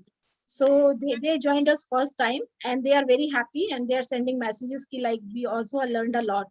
Thank you so much. Thank you so much, Divya, for all the overall coordination, for looking at the back end of all this exercise. And I know that you've been at it from the last 15 days. So hats off to you, your team, my entire SPEAR team, and all the participants who even at this hour, after staying with us for 3.5 hours, are still with us. Thank you so much, everybody. And we hope to stay connected. Thank you, everybody. Thank you so much, everyone. Thank you so much.